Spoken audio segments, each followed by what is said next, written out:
Yes,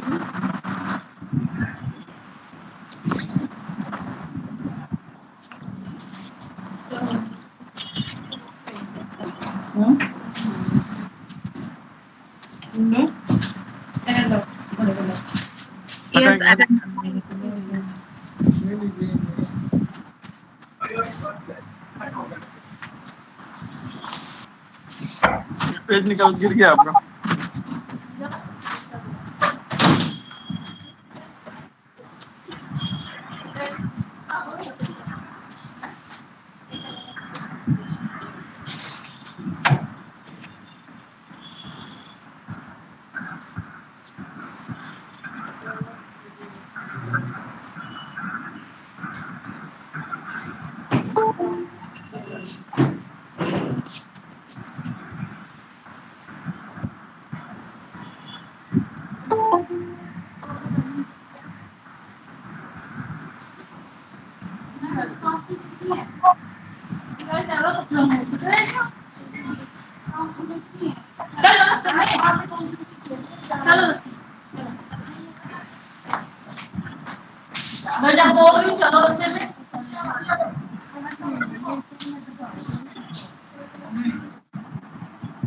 देखिए अब एक बार कितना टाइम लगता है सोच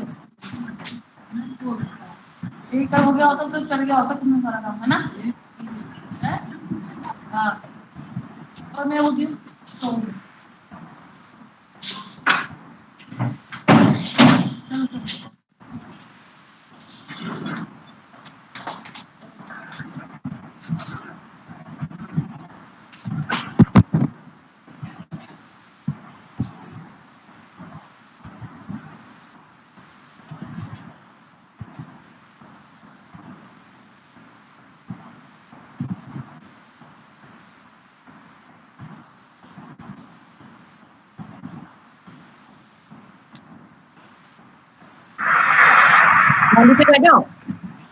Manita Baido, I think we should start now. Mayur will be joining very shortly, within 2-3 minutes. Okay? Yes.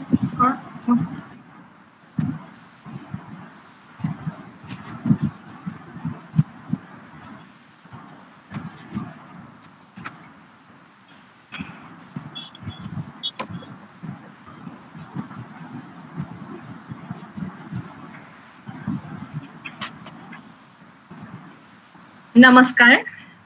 Good evening all. Respected Principal Sir, respected today's inaugurator Madam, honorable speakers of the webinar, respected senior participants, dear junior participants, and dear students. We all know that the family, the basic primary unit of the society, is the highest sufferer since the initial stage of the identification of the COVID-19 till date. Because numerous families have been losing some of their family members due to the attack of this virus. Moreover, the lockdown during this crisis is another responsible factor for the sufferings of the families, not only in respect of socioeconomic dimensions, but also in keeping network of relationship during this pandemic. Being a citizen, we have the responsibility towards the society to identify these challenges and to find out the solutions to cope with this crisis. Therefore, the Department of Anthropology of Arya Dept College of Guwahati has tried a minute attempt through this webinar on the topic Changing Family Dynamics, its attendant challenges, and coping mechanism during COVID-19 pandemic. I hope today's discussions will reveal these challenges as well as bring us the positive ways of solutions. In the beginning of the webinar, I, Dr. Anamika Gogoi Duara, the convener and coordinator of this international webinar, request the head of the Department of Anthropology, Dr. Bandita Medhi Deka, to offer the welcome address to this webinar. Thank you, Anamika. Now over to, yes. Namaskar and good evening to you all. Honorable Dr. Upala Borwa, Head of the Department of Anthropology, Patna University, the inaugurator of this webinar, respected Principal of Dept College, Dr. Pradip Kumar Bhattacharya, respected resource person Mayur Bora, writer, social commentator, and motivational speaker, Dr. Suras Goku, mental health coach and psychiatrist from England, my dear colleagues, participants, and dear students. It is my privilege to welcome you to this international webinar organized by the Department of Anthropology, Dept College, Guwahati. The Department of Anthropology, Dept College, has always endeavored to strive for excellence, and for this, along with classroom teaching and learning, the department has organized workshops, seminar, webinar, excursion, etc. For the excellence in academic field, this department has marked as the star department by the Department of Biotechnology, Ministry of Science and Technology, Government of India since 2019. And this kind of support has inspired us to involve ourselves in more academic activities for the benefit of the both students and teachers. But we feel besides this, we have social responsibility also. And these are the difficult times with the global pandemic restricting us to our homes for a long period of time. And the COVID-19 had changed our lifestyles. The COVID-19 pandemic has forced families to try to maintain work-family balance with huge support, with schools and daycare facilities closed. Parents are solely responsible for childcare and perhaps even homeschooling. So yet many parents are also working their paid jobs from homes, while others have heightened financial concerns due to losing their job, and yet others involved in healthcare may be living away from their families to reduce exposing them to the virus. So whatever the circumstances, work-family balance has become increasingly challenging. The COVID-19 has deep emotional impact on family life. So how can we cope with the situation and find out ways and solutions to cope with this crisis? So we have tried to make a little bit happen for this webinar. So I take this opportunity to extend my warm welcome to the honored guest today, my childhood friend, Dr. Upala Borwa, who has kindly consented to inaugurate this webinar. Our respected principal, sir, Dr. Pradip Bhattacharya, always inspires us and support us to conduct academic discourses. I welcome you to this webinar today. I would like to welcome our honored resource person, Mr. Mayur Bora and Dr. Suras Goku from England. And I also welcome my dear colleagues, participants, and dear students.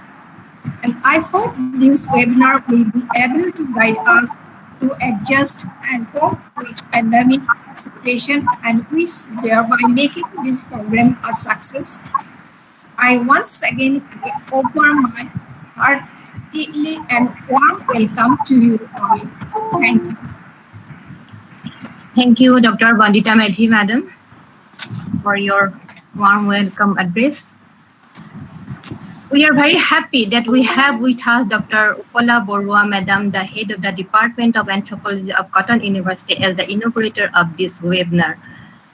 I am here taking the opportunity to introduce her. Dr. Upala Borwa is currently the head of the Department of Anthropology, Cotton University, Guwahati. A brilliant scholar, she has been awarded the B.S. Guha Medal for securing highest marks in anthropology honors in BA/BSc exam under Guwahati University in 1980, and also the Jonaki Devi Memorial Prize in securing highest marks in anthropology among the women candidates in the same year. In the year 1982, she secured gold medal for standing first in anthropology MA/MSc exam.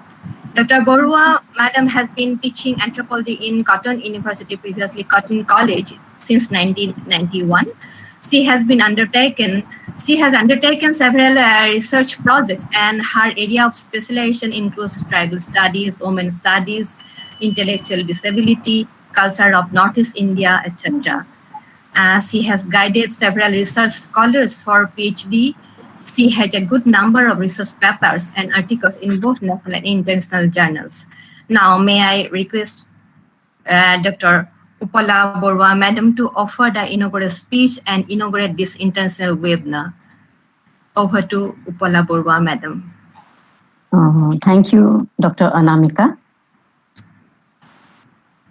Namaskar, and a very good evening to you all.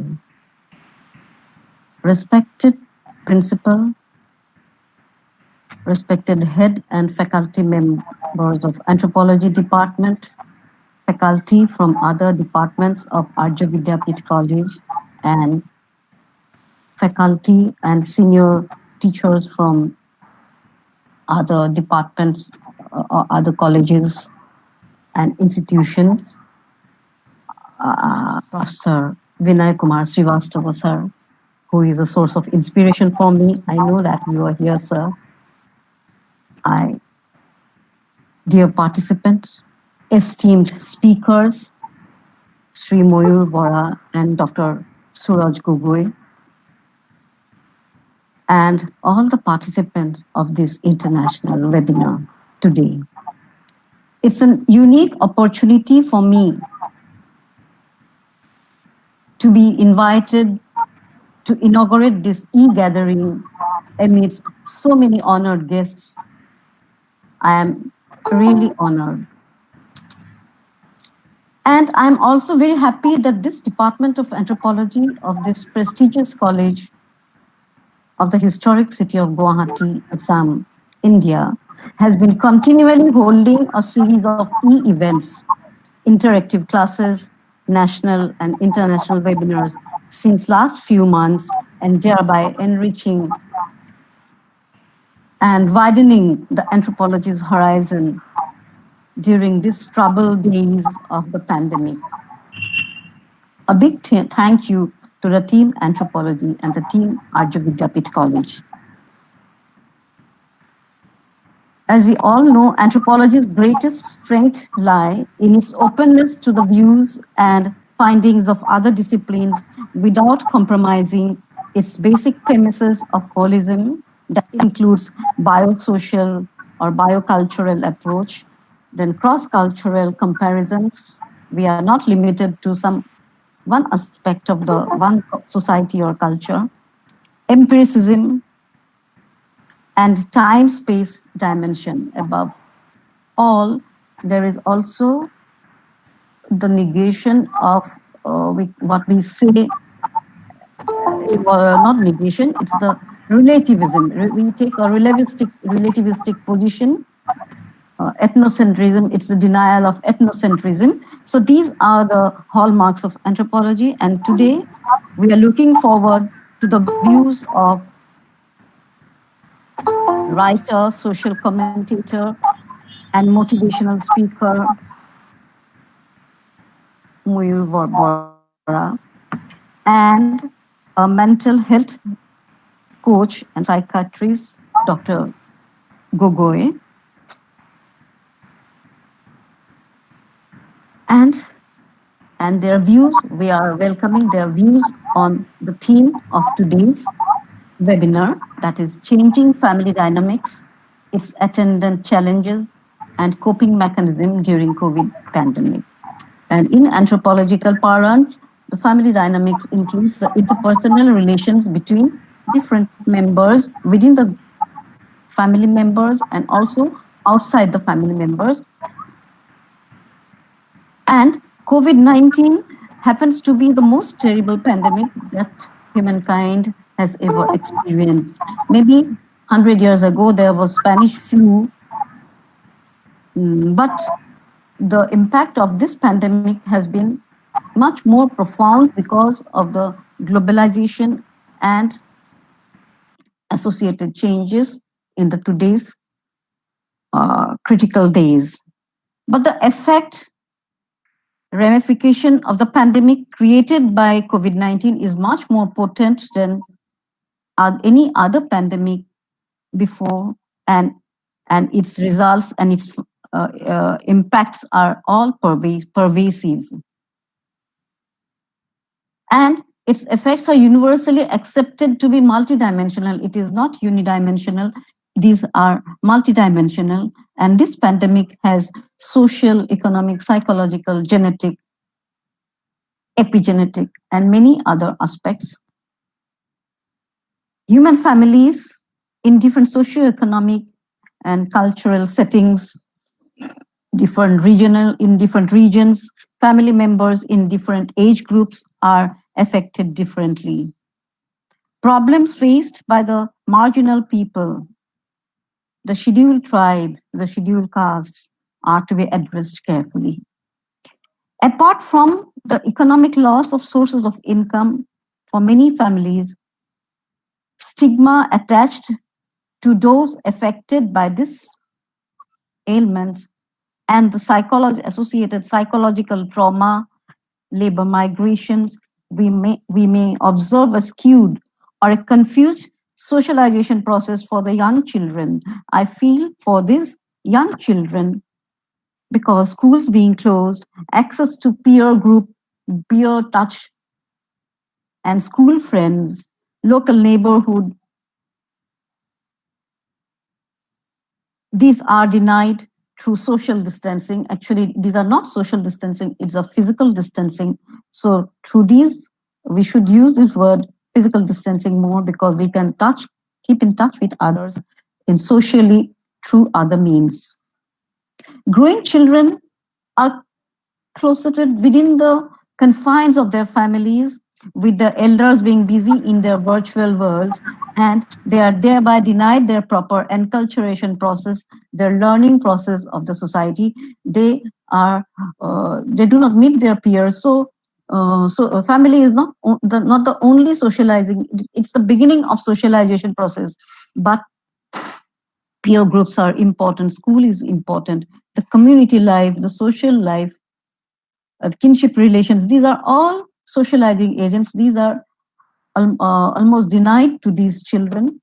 Similarly, elderly persons or elderly couples living alone, differently able persons, especially those persons who are intellectually disabled, who could not understand their, like children, they cannot understand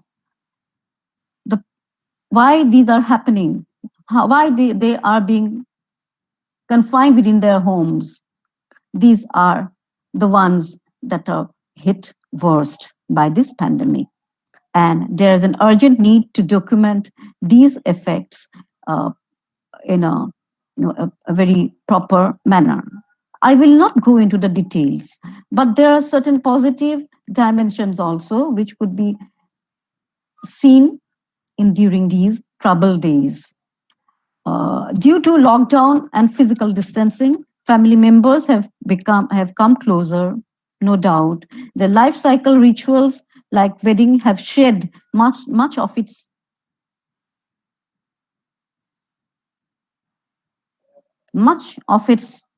pomp and grandeur and exhibitionism, and have become much more simpler occasions. These have shown that people could try live with the minimum essentials of life. These are some of the feelings that I had during the lockdown period, long days of lockdown period. These, I hope, will be elaborated by the esteemed speakers today, but I reiterate that there should be a database and a proper planning for the future, because humanity is now poised very precariously at crossroads. So an accurate research and evaluation of the current situation calls for both emic, that is insider's view, and also the ethic, that is the view from outside perspectives from each and every discipline. And anthropology being the science of all humanities and the humanity of all sciences, would be at the helm of coordinating all these findings. With these words, I declare open this international webinar. And I hope this international webinar will show us the right path, right road to the future. Thank you so much. Thanks again. Namaskar. Thank you so much, Dr. Upala Borwa, Madam, for your valuable speech. Your presence and speech is a big inspiration for us. Now, I'm very privileged to announce that the popular writer, social commentator, and a very popular motivational speaker of Assam, Mr. Mayur Borwa, is with us as a speaker of the first session. And I request Dr. Smriti Rekha Sonwal, the Assistant Professor of the Department of Anthropology, to give a brief introduction of Mr. Mayur Borwa. Now, over to Smriti Rekha Sonwal. Thank you, Vaidio. Respected Principal Sir of Arjya Vidyapit College, respected convener and coordinator of this international webinar, respected inaugurator Madam, respected speakers of today's international webinar, my respected teachers, colleagues, and respected participants of various places from India, and dear students. It gives me immense pleasure to introduce our respected resource person of the first session, Mayur Borwa sir. Anamika? Your sound is very, Smriti, your sound is very low. Anamika? Am I audible now, ma'am? Yes, now you're, yeah. Okay. If you, Mayur Borwa sir. Yes, ma'am? yes, Dipali Madam, please. Yes. I'd like to loud and clear. I have joined. You can go on. Don't embarrass me by giving a very flattering introduction. Anyway, I leave it to you. Thank you. It's okay. Okay. You may start, Smriti. You just keep your mic nearest to your mouth. Yeah. Yeah. I will keep my microphone. Yeah. Mayur Borwa sir, a popular motivational speaker and social commentator who has already made his mark across the state of Assam. He is a critically acclaimed writer with 16 books to his credit, 14 in Assamese, 1 in English, and 1 translated book where he translated the short stories of noted literature. Dilip Bora's short stories were rendered to English. He started writing during his school days and now writes in both Assamese and English. For over the past 20 years, he has been associated with NABARD and currently holds the post of Deputy General Manager posted in Pune, Maharashtra. He is a non-fiction writer, focusing on various issues like westernization, casteism, and National Register of Citizens. When the national media was busy focusing on the NRC, Mayur Borwa sir wrote a counter narrative giving the perspective of the indigenous people of Assam. The article went viral. It was shared by people from across the globe. He is associated with some of the leading regional as well as national newspapers for whom he writes opinion pieces, and this includes First Post, Deccan Herald, Economic Times, Orissa Post, Assam Tribune, and the Sentinel, among others.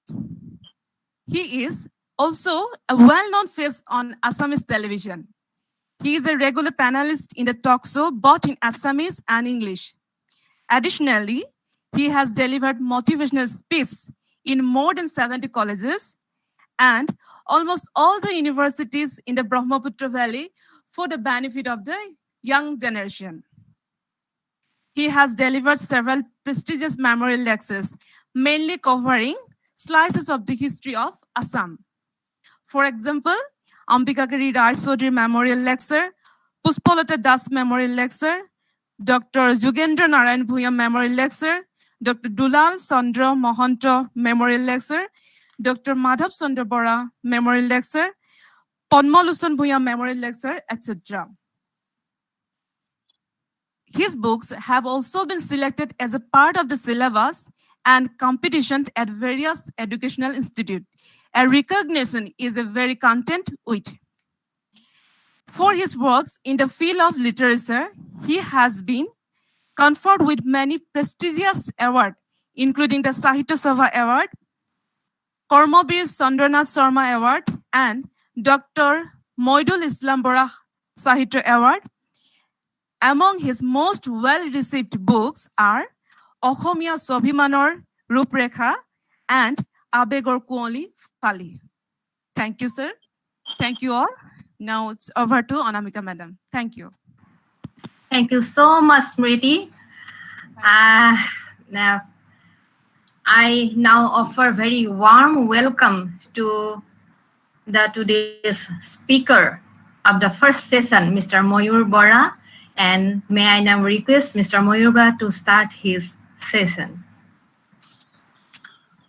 Thank you, Anamika. Let me be somewhat informal. I know it's an international webinar being organized by one of the most prestigious colleges of Assam. And Dr. Upala Barua was absolutely right. And she highlighted how the Arya Vidyapith College for the years together, decades together, has been enriching the intellectual narrative and firmament of the state that we have seen and we feel very happy and proud about. But at the outset, let me tell you, Arya Vidyapith College, my friend Dr. Anamika and Smriti Rekha Sunwal seem to have known more about me than I do about myself.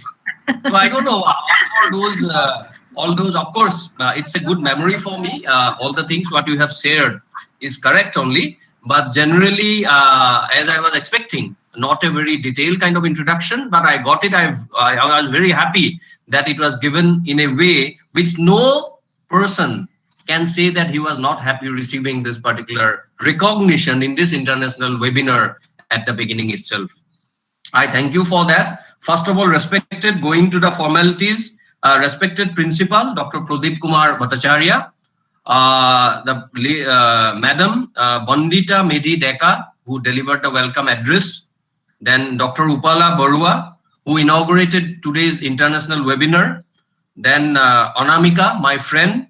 Anyway, you gave me a different surname when you started. I thought I will continue with the surname for an hour or so, but later on you said Moyur Bora. Initially you started with Moyur Borua. I thought I'll be happy today. At least I have got two surnames. Thank you for that. Then Smriti Rekha Sunwal and my fellow speaker, Dr. Suras Goku. I think we'll be able to give a very, very solid piece of advice from a psychiatric perspective, and mental and health coach will be joining from England and who has already joined in today's webinar. See, Arya Vidyapith College, I am tempted to recall few things. I would not have said this, but because of the fact that my official identity, which generally I request everyone not to say or divulge, because I am not here because of my official identity. But having been divulged and having been the fact that I am in Pune, in the capital of Maharashtra, working in NABARD as a Deputy General Manager here, I have to recall the contribution of the college in which this international webinar is being organized. You know, in the year 1994, I am tempted to go back down memory lane for 1 minute or a couple of minutes, because in the month of October in 1994, the preliminary examination of this particular job, which I have been holding since the year 1996, was held in Arya Vidyapith College. Lakhs of people all throughout the country sat for the examination. I, being from Guwahati, after completed my studies in Delhi University, I was in Guwahati, in Chanmari. So my center was Arya Vidyapith College. And this is the first and only job that I have done. And preliminary examination was held in Arya Vidyapith College. I really recall this incident with an abiding sense of delight and happiness every time I go near the Arya Vidyapith College. Later on the mains examination, it was held in the pattern of BSc IS examination. So it was held in the Handik College. The mains examination held somewhere in 95 April during Bihu time. we wrote the main examination in Handicap College, and after interview in Calcutta in the month of September, the next year in February, I joined this organization. So although I am in Pune, I think it has got the beginning of this journey of my professional life, which has got nothing to do with my presence today in this webinar, has got some linkage with the Dept College. And Dept College, in the last 3-4 years, I have been to the college. Today is the third occasion that I am talking digitally. But on the other 2 occasions, I think at the invitation of the economics department, and the next time, I think from the College Teachers Association, where Dr. Bora and other professors were there, Samrat Bora, filmmaker, I think he's from botany or zoology, exact subject I have forgotten. So I was there, and there was a debate. I think Dept College, they can organize this kind of program which generally catch the fancy of the people, because that was a debate organized between me and my senior friend, Professor Nonigopal Mohanto of Guwahati University, where we had some divergence of opinion, and we had a very, very intellectually vibrant discussion on that day, sometime in, I think, March 2018 or 19. I really recall all this association with this college with great amount of fondness and delight.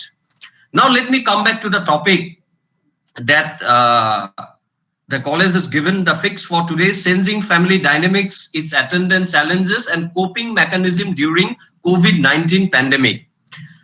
See, I am the academic underpinnings or scholastic overtones. If somebody is looking for, they will find in me. I think you will be disappointed. As a social commentator, I will like to tell my views, what I have been observing in the last 7-8 months or 9 months in the whole world, by mostly being in the city of Pune, which is worst affected by this pandemic, as well as occasional visit to Guwahati, in which my family stays in the month of July.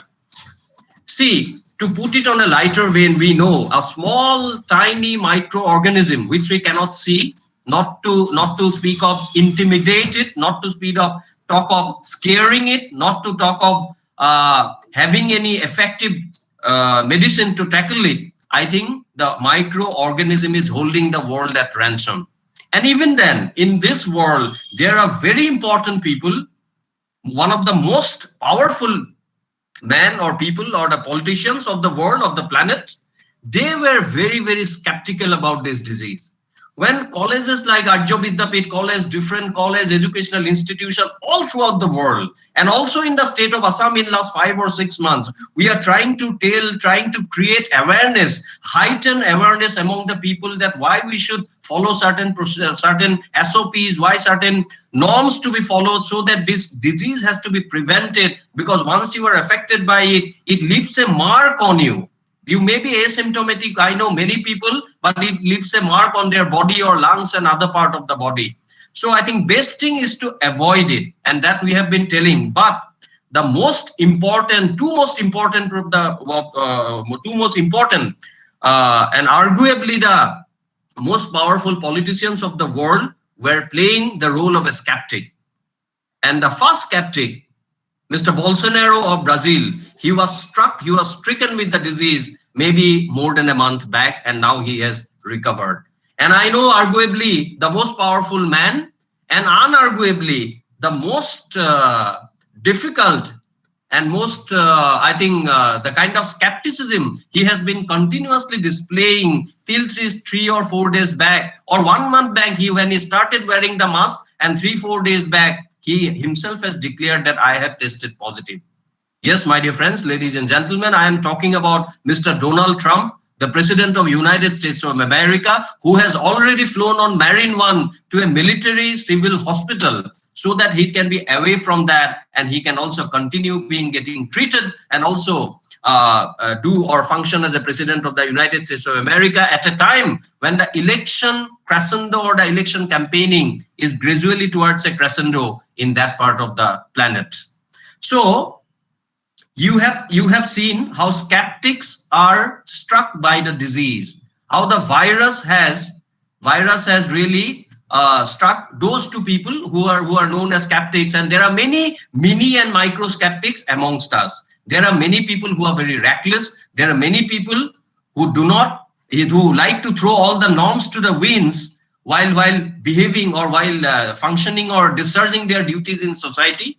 Sometimes they are bound in duties, and sometimes just because hanging around on the roads and all that. It's a sight, I think, in plenty that you see in Guwahati and also in the city of Pune, in which I have seen. People say Bombay is slightly better, where people are slightly more concerned and they're restrained. Whereas in Pune and Guwahati and many other cities, you will feel a majority of the people have become very, very reckless. People feel that it's like a common cold or flu, what Bolsonaro used to say earlier, what Trump used to say earlier. But we know many young life have been snuffed out. And why only young? Not so young, but they are doing very well physically. Those life have also been snuffed out by this dreaded disease called COVID-19, which has held the world to ransom in the last 8 or 9 months. We'll not go into the origin of the disease and all. I think this is beyond the ambit or framework of today's webinar. Today's webinar being organized by the Anthropology department, one of the most important department, as rightly pointed out by Dr. Upala Borua, in respect of, if you say that broadly the humanities or the liberal arts, or maybe a mixture of liberal arts and science also when we talk about anthropology. I think the people associated with this field has got a very important, pivotal, critical role to play in the times to come in educating people, in educating the young scholars, and young scholars in turn try to educate the students so that we should be more careful, more restrained, and whatever new normal the world has been faced with now, we must try to follow it for the best of our health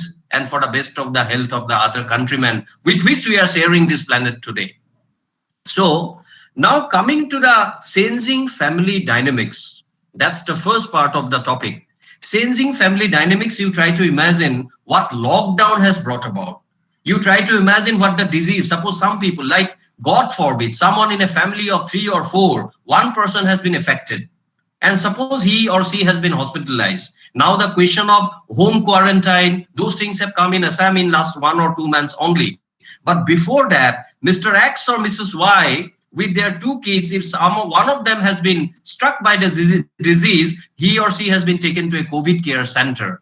And if their condition becomes somewhat serious, then they are shifted to a government hospital. Later on, of course, the private hospitals also came. I'm just trying to imagine a situation in which changing family dynamics can be very, very vividly observed or imagined, even by sitting on a webinar, even by a person who has not seen a close relative being afflicted with this particular disease. Try to imagine the situation. The mother or the father has been taken away. In many cases, both parents have been taken away. Young kids, they have not been able to get any help, even from their relatives or friends, or maybe uncles and aunties staying in the same city. Why? Because once this is declared that home will be isolated, nobody will be allowed to come there, and ultimately they have to get in touch with their parents only through a mobile phone. And they don't know what to do. They have to fend for themselves. I have seen in the beginning of this lockdown period, when people were taken ill, how these young children have suffered. And suppose one of them has been taken away, not both the parents, then also you can imagine the kind of tension and anxiety and worry continuously the other person would be having at all the time. This is scenario number 1. The second scenario is where it is more than lockdown induced, not by the disease induced directly. Of course, the lockdown has come only because of the disease. You know this jargon of lockdown, this tola bondo and all, you will not find in the vocabulary of the state or in the country or the discourse of the country before February or before January 2020. Only after that, the question of lockdown has come. Now it has become one of the most frequently used word or terminology in the whole world. Because almost, barring a few Scandinavian countries, almost whole world has used this method of lockdown, because this is the time government gets to ramp up their infrastructure so that they can take care of the ballooning number of population who have been afflicted with this particular disease. So scenario number 2 is where nobody has been affected, but they have to stay at home.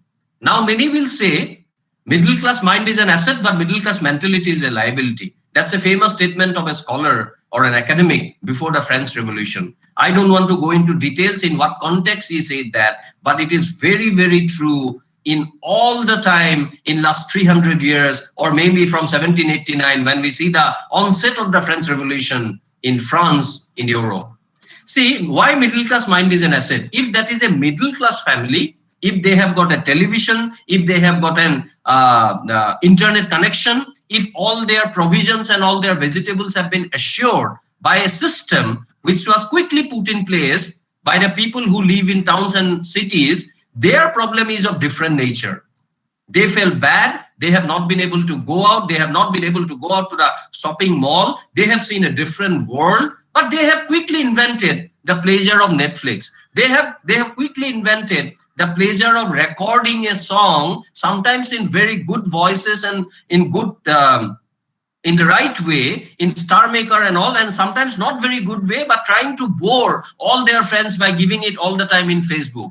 I am being critical only about the people who are doing it relentlessly, not for those people who might have done once or twice in a day. I don't have any problem with that because social media, we also use it. I'm just trying to give you a situation in which the migrants have started returning, millions of migrants, and we are blaming only the government. We don't have business only blaming the government. Of course, we have to ask inappropriate, uncomfortable questions to the government. But at the same time, as an educated, concerned citizen of the country, what is our role? We must have got the courage to ask uncomfortable questions also to ourselves, to people like middle class people like us, who have not been so directly presuming. I'm just talking about that. I'm presuming those people only. I'm trying to say that we have been affected and our response during that point of time was insufficient. And please, Honorable, around 140 people are there, 139 if I exclude myself.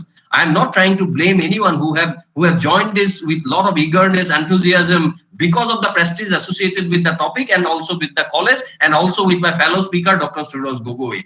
So I don't want to play a spoilsport, but I will like to tell, I believe in candor, I believe in forthrightness. So whatever is coming to my mind, I must tell you very, very frankly and honestly. And if you do not agree with me, I will still do not have any problem, because ultimately the soul of democracy lies in debate, dissent, and disagreement.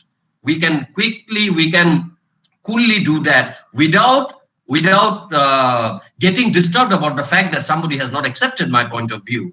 The point I'm trying to make is that why I am insufficient. I'm not telling you I am insufficient in recognizing the pain and suffering of that saga of those returning migrants, because at that point of time we were busy with our Netflix, our Prime Video, with Star Maker, with all kind of social media, and also about books. I'm not finding fault with that. But when the state fails, the major responsibility goes with the government, but a certain amount of responsibility we should also feel, at least morally, if not anything else, ethically and morally, we should feel responsible about the fact that we have not been able to do adequately for the people who had to live in droves on the same roads, as you all know, pregnant ladies, how they return, and all the toiling masses, how they perished in between. And nobody has got the data about that. Nobody knows in the country how many people died. Even now, we do not have the adequate data. I think Dr. Upala Borua, in another context, he was telling about maintenance of data. It's very, very important. If you want to come to an empirical conclusion about anything, be it social science, physical science, or any kind of science or medical science, data's importance cannot be overemphasized, but we do not have that. Again, I'm not blaming, because it's a once in a century kind of a phenomenon, because after Spanish flu, for the first time we have seen after 100 years. But the country has been caught actually in a very, very wrong foot during that particular pandemic. And in that context, we have to see the changing family dynamics in a very, very micro, nano way, maybe in our families, maybe in our homes, and also that family's response or lack of response to what is happening in the larger ecosystem, because we cannot afford to be an isolated island. We have to be part of the ecosystem. Then only whatever initiatives we have been taking of trying to educate people, trying to hold a webinar, trying to hold a seminar, trying to write a paper, then only that paper will get the required amount of traction or salience in that particular ecosystem. Otherwise, all our dreams, all our hopes will be smashed, will come to a rude standstill. That's my fear. So let me go to now, as I have told you that I don't want to blame others, criticize others, but I feel I have not been able to do sufficiently for the people. That's my failure. In sensing family dynamics in a larger way, we keep on invoking Vasudhaiva Kutumbakam and all other very, very hunky-dory things which are there in our ancient scriptures and all. But to what extent we have been able to follow, or we have been able to do it in today's society at the time of turmoil, I think that is the most inappropriate question that the concerned citizenry must ask themselves. I have asked, and I think I am a failure. I am a reasonable amount of failure, although whatever little I might have done, I don't want to tell about that. Secondly, now coming back again to the sensing family dynamics that the webinar has told, Anamika, I hope I am audible. I don't hear any sound. It's very good. Like when in a webinar, no sound is coming. Yes. Yeah, I am audible. Yeah. If I have been able to make some people angry, that means I have been successful. Thank you. Very well. Let me carry on. Yeah.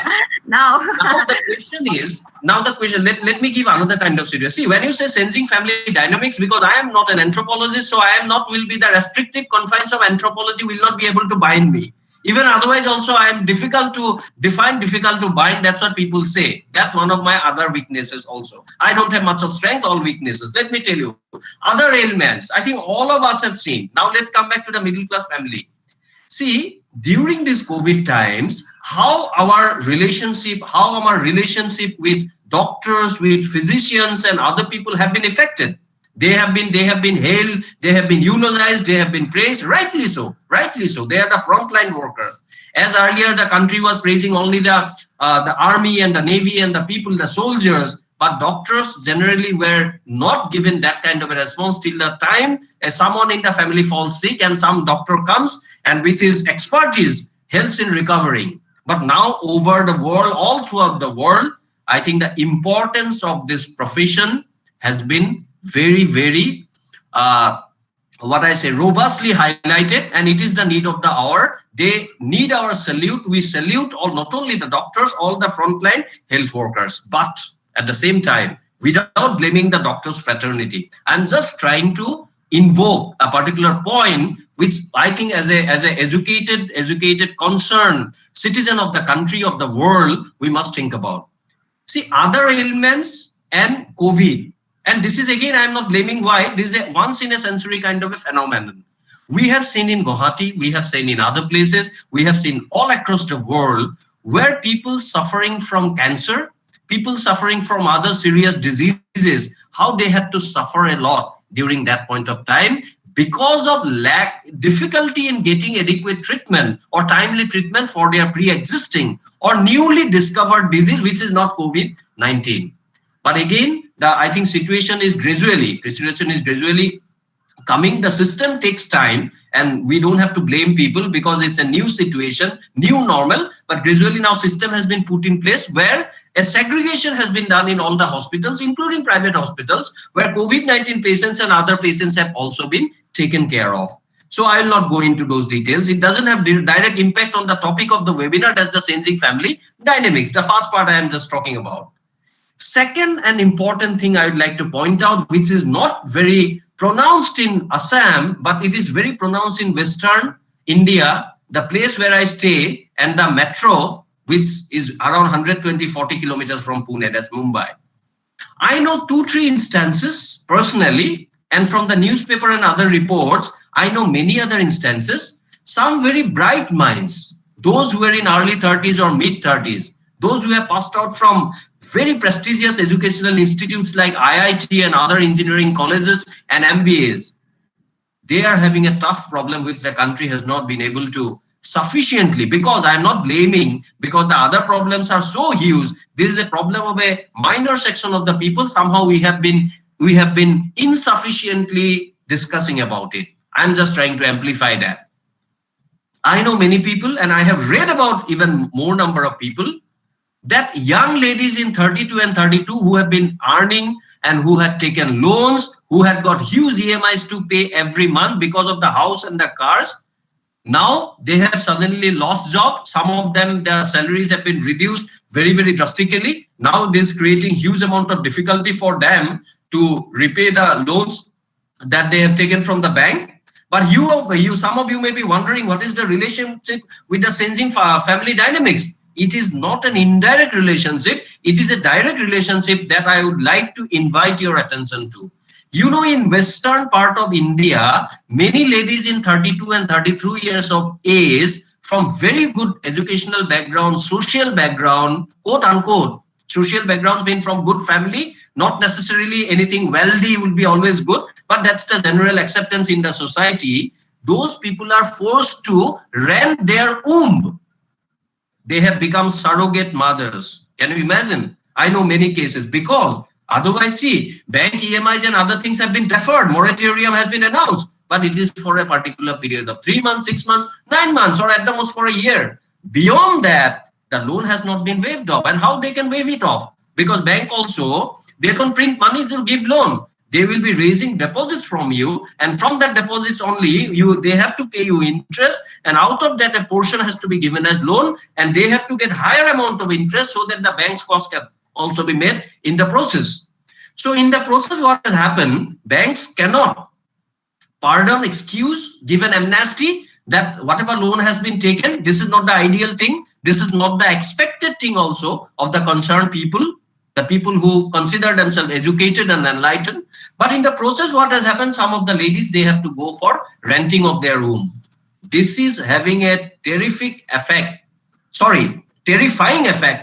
on the family dynamics. I think the effect of this will come 5 years, 10 years down the line. I am very sure, kindly mark my words, a cross-disciplinary approach from anthropology, sociology, and other social sciences and liberal arts department, I think have to do a study 5 years, if not 5 years, 10 years down the line, the impact of this in the Indian society. Kindly mark my words. I think it will be there. It's going to come. We don't know much, but I think it's something is simmering, something is boiling up. Secondly, there are many people, of course, that you will say what's very great about that. Anyone can defer their pregnancy plan, but there are many people who was thinking of starting a family because of this pandemic. They are forced to do that. I hope they will be able to do it before the biological tick gives away to other age-related factors. I don't want to go into details in that, because it is now, as of now, not even a year. It is only a question of postponement. It's not a question of permanently cancelling their plan of starting a family. So I think that's not a major impact as of now. I hope this will not continue for another 2-3 years, so that this also becomes a major impact. I think nobody in this world wants this to continue. Everyone of us wants to come out of this. We want to see our pre-COVID days. Everyone says, they loudly laments the fact that what the world has become. We have not been able to. Dr. Upala Borua was telling about social distancing is not the right word. She was absolutely right. Physical distancing. We are living in a time which has been marked by a dichotomy of digital trust and physical distrust. This is the dichotomy of our times in which we are living. Digitally, I trust you. Today, Anamika is my friend. She will trust me digitally. But tomorrow I go to Guwahati and I say that I'd like to come to your house. I enjoyed your webinar hosted by you. She will have double thoughts. Or if she tells the same thing, I will also have whether we should talk on phone, whether we should do a Zoom meet. So this is not individually about Mayur Bora or Anamika Gogoi's lack of trust in each other. It's a question of the world or the ecosystem that the disease has brought in. And because of that, I am telling, it is marked by a dichotomy between digital trust and physical distrust or mistrust. It's the reality. Nobody can downplay that, as Donald Trump or Bolsonaro was downplaying the COVID virus for last 7-8 months. And now they have seen, I'm not happy that they are struck by the virus. I hope both of them, Bolsonaro has already recovered, and Donald Trump also. I want, as a fellow human being of this planet, I want everyone to become okay, well, recover fully. But at the same time, when you are holding very important position, one should not try to downplay, one should not try to dilute the importance or significance of the norms that have been told by the doctors and scientists. And you are trying to tell them in the larger interest of the whatever vested interest you have for your political calculation or equations, you are trying to throw to the norms the advices or the counsels being given by the doctors and others. This is wrong. That's what I am being very forthright. This is very, very wrong. Now, having told about the changing family dynamics and its attendant challenges The other thing they have said is the coping mechanism, or rather I'd like to say resilience of the human being. See, many people now say it's once in a century. Even I also mentioned that in the beginning of my speech, that it is once in a century pandemic. That after Spanish flu, after more than 100 years or nearly 100 years, we have seen this attack or onslaught of COVID-19, which has been ravaging the world. I am using the word deliberately ravaging because lakhs of people who died of this virus, they only understand what is the meaning of ravage. The people who have not been affected, they may feel that ravage is a very strong word. I think we must show empathy with the people and the families, those who have lost their near and dear ones to this tiny virus called COVID-19. So I think keeping their sentiments, their sensibilities in mind, I am saying again, this virus is rampaging and ravaging the world. And in that context, what is the coping mechanism of human beings? What does history tell us about the coping mechanism of human beings? What does the history of the mankind tell us about the resilience of humankind in the previous times when science and technology or the medical science was not at a very advanced stage of development? Even then, people survived. Many people perished. Millions of people perished, but billions of people survived. And today, we're a strong community, even numerically speaking, but we have been unsettled, we have been rattled.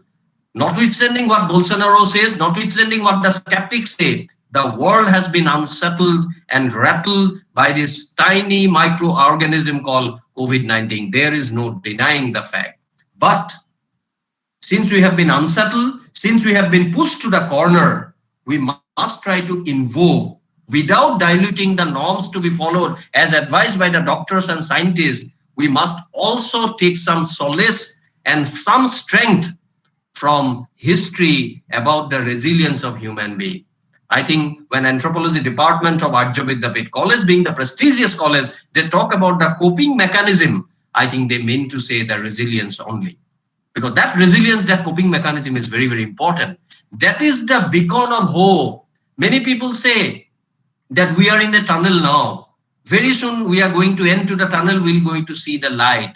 But I don't know, I don't want to sound pessimistic, but light at the end of the tunnel is still to be seen. We can discuss about that. We can accelerate it. We can try, mainly the scientists will be able to accelerate it. Dr. Suras Goku will be able to tell me with reasonable amount of confidence at what point of time that light can be seen. I can't say that.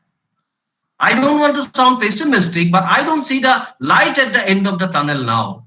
Since I do not see, even otherwise, even if I see the light at the end of the tunnel, I will try to invoke those learnings from the history which will help us as a human being to draw some succor and solace and strength from those episodes of history which have said that human spirit ultimately triumphs over all the traumas and tragedies. I think this is the learning from the history that everyone has to imbibe. If we cannot imbibe that, we'll be a very, very negative, pessimistic lot. We'll be full of despondency, disconcertment, disappointment, disaction, despair.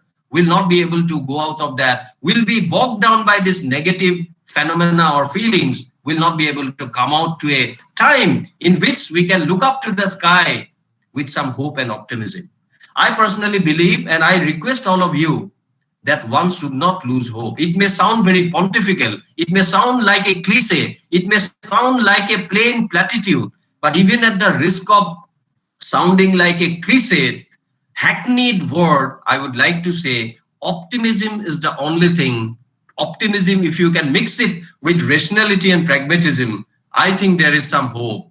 And that hope from the learning and teachings of history, we have to combine so that we can come out of this crisis. I will tell you, smallpox, we always take pride in the fact that smallpox has been eradicated from this world. But the smallpox was not a small thing 500, 600 years back. If you read the book, the Pulitzer Prize award-winning book by Gerard Diamond, The Guns, Germs and Steel, there you will come to know guns, germs and steel. Many people, the Europeans, as you know, 14th, 15th century, we say 15th century belongs to the Portuguese, 16th century belongs to the Spanish, 17th century belongs to the Dutch, 18th century belongs to the French, 19th century belongs to the British, and the 20th century with the arrival of aeroplanes and other gadgets, we say it's the very loosely, it's the century of the United States of America. These are very loose terms, century-wise, that these people used to dominate in this particular country.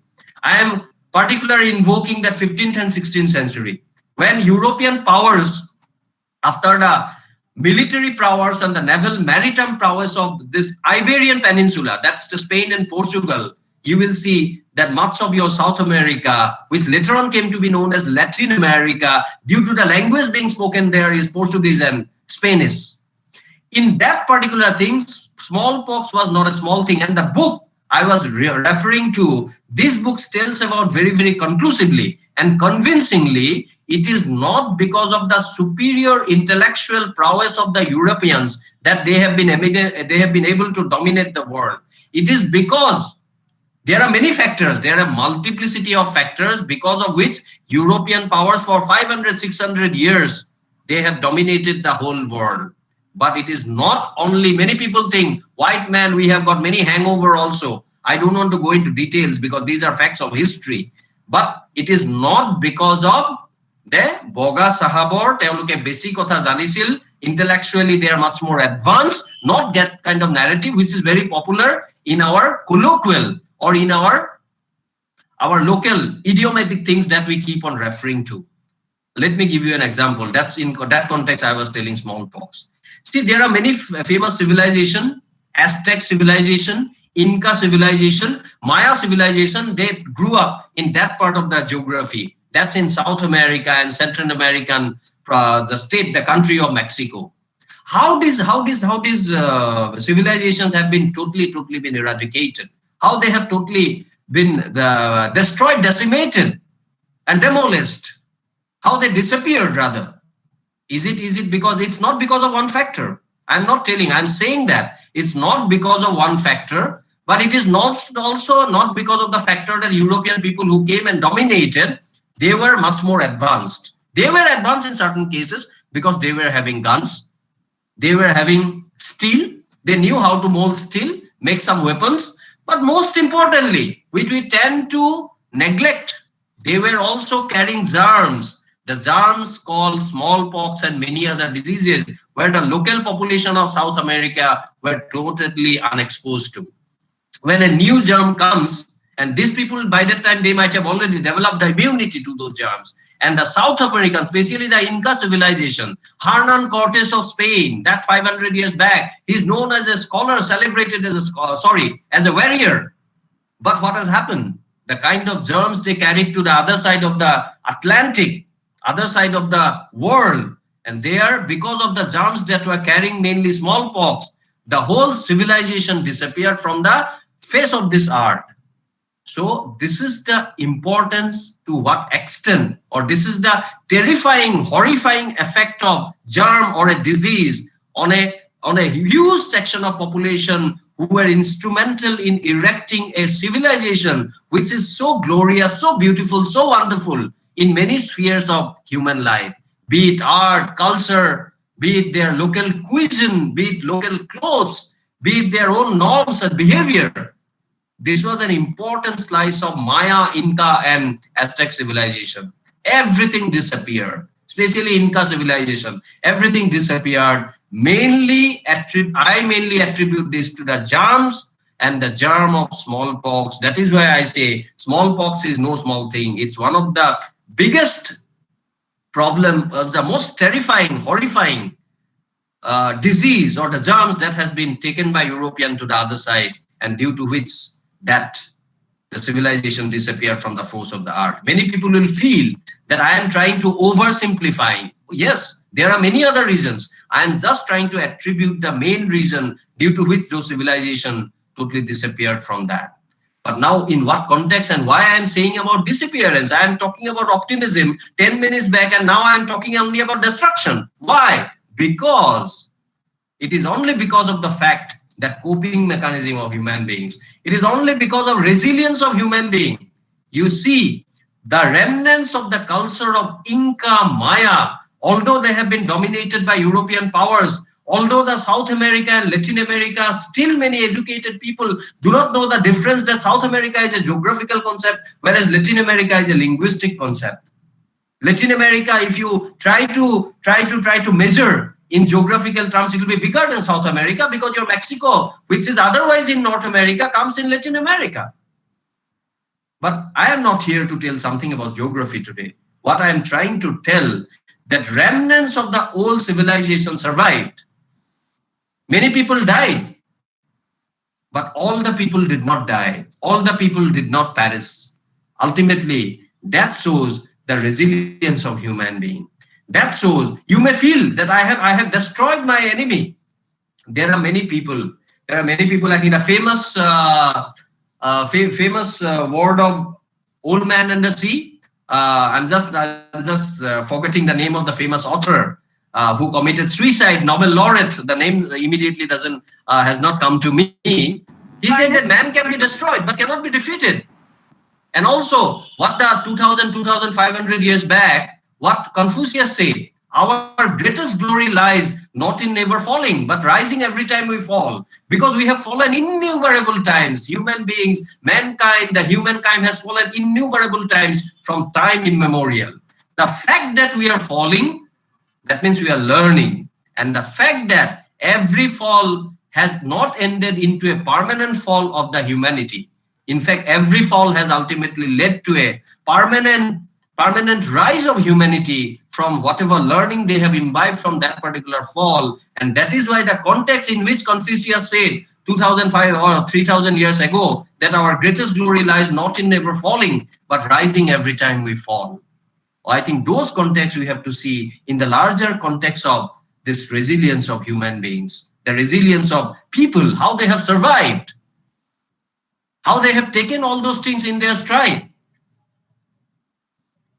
So those things are also very, very important. And those things can bring a glimmer of hope to all the people like me, who is also at some point of time, I also become despondent.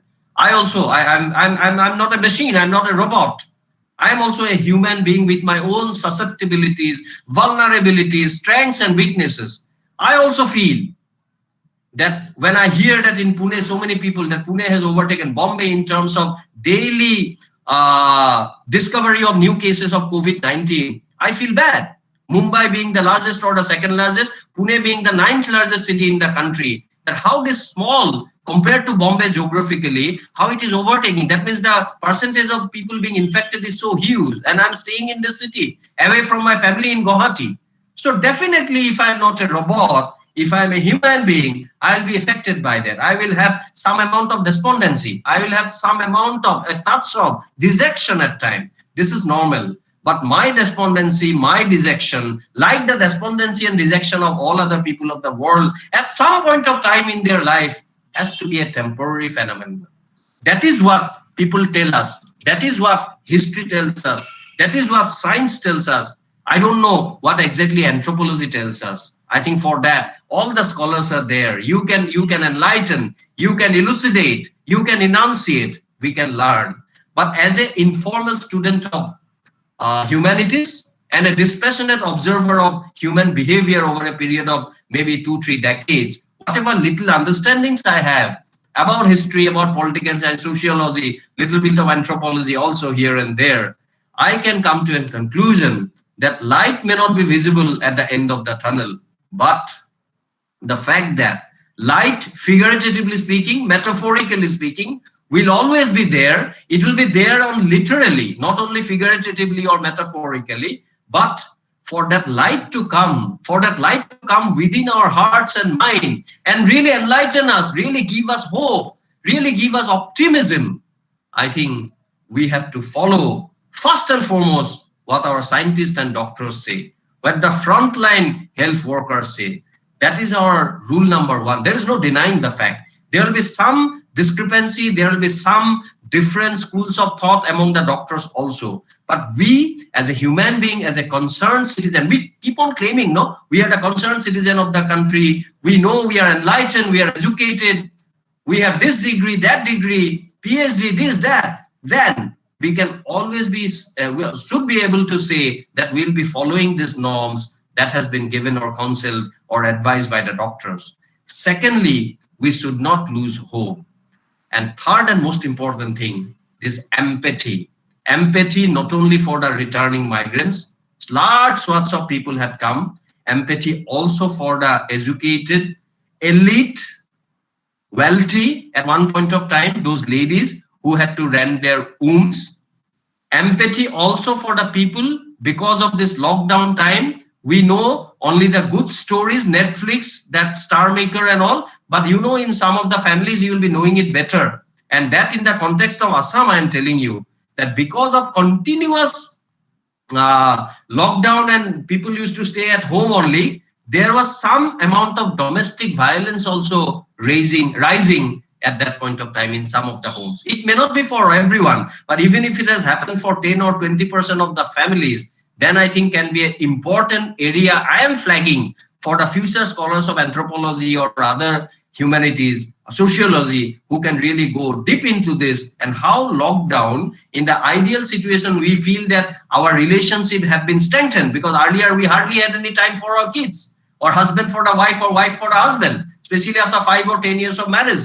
But now, after induced by lockdown, we are in the same family, we are rediscovering the pleasure of that company.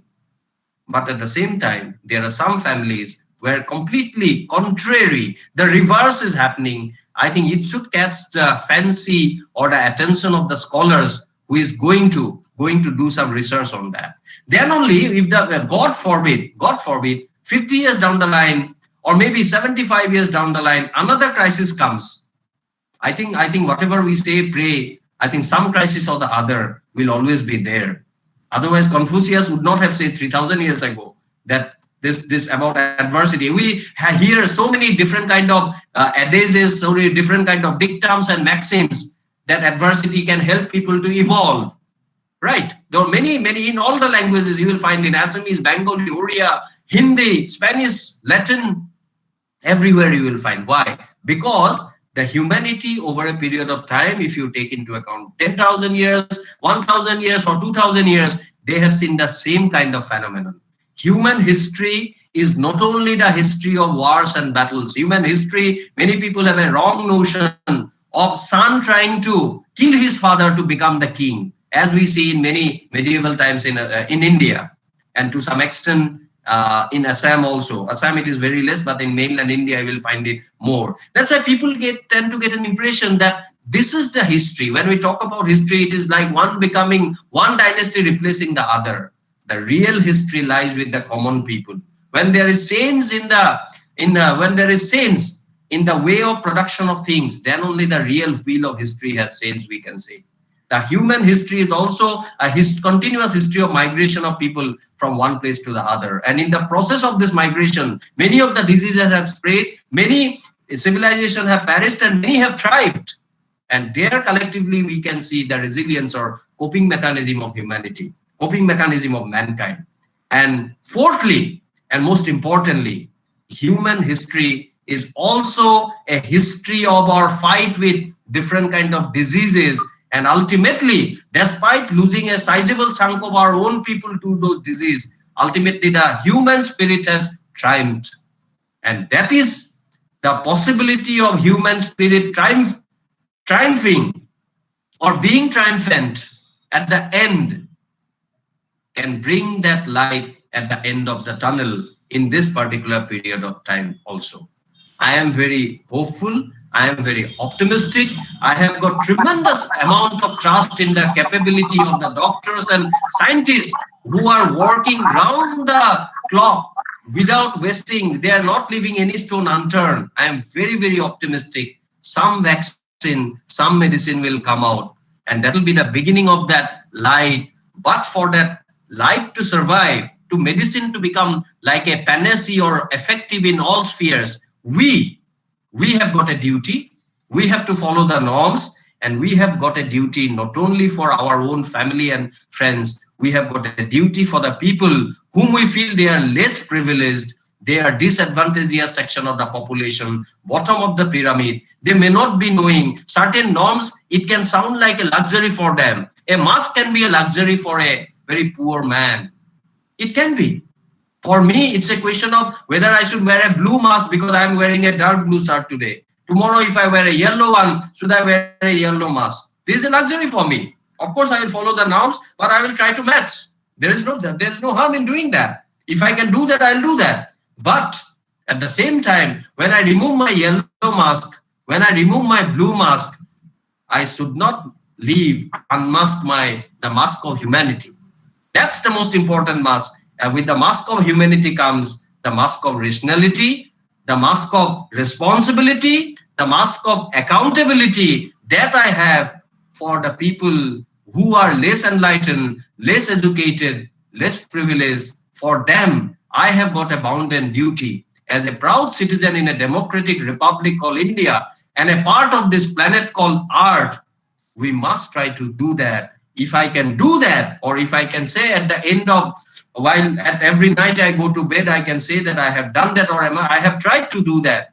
I think that will be my effort and my sense of responsibility as a robust template of human aspiration, trying to help some others in a very emphatic way that can really sustain that human spirit, about which I told some time back that we must allow human spirit to triumph over all the traumas and tragedies. I am hopeful, I am optimistic, and I hope a prestigious college called Dept College will be able to do it in a much more convincing way, much more emphatic way, by not only restricting the main learning of this webinar in today's context, only with today, but taking it forward, especially not what I have said, but mostly what Dr. Gogoi will be saying now. I think those things, inputs will be very, very important. And those inputs, and also with some of the inputs, if you feel it is required, it is acceptable, then I think we should collectively take it forward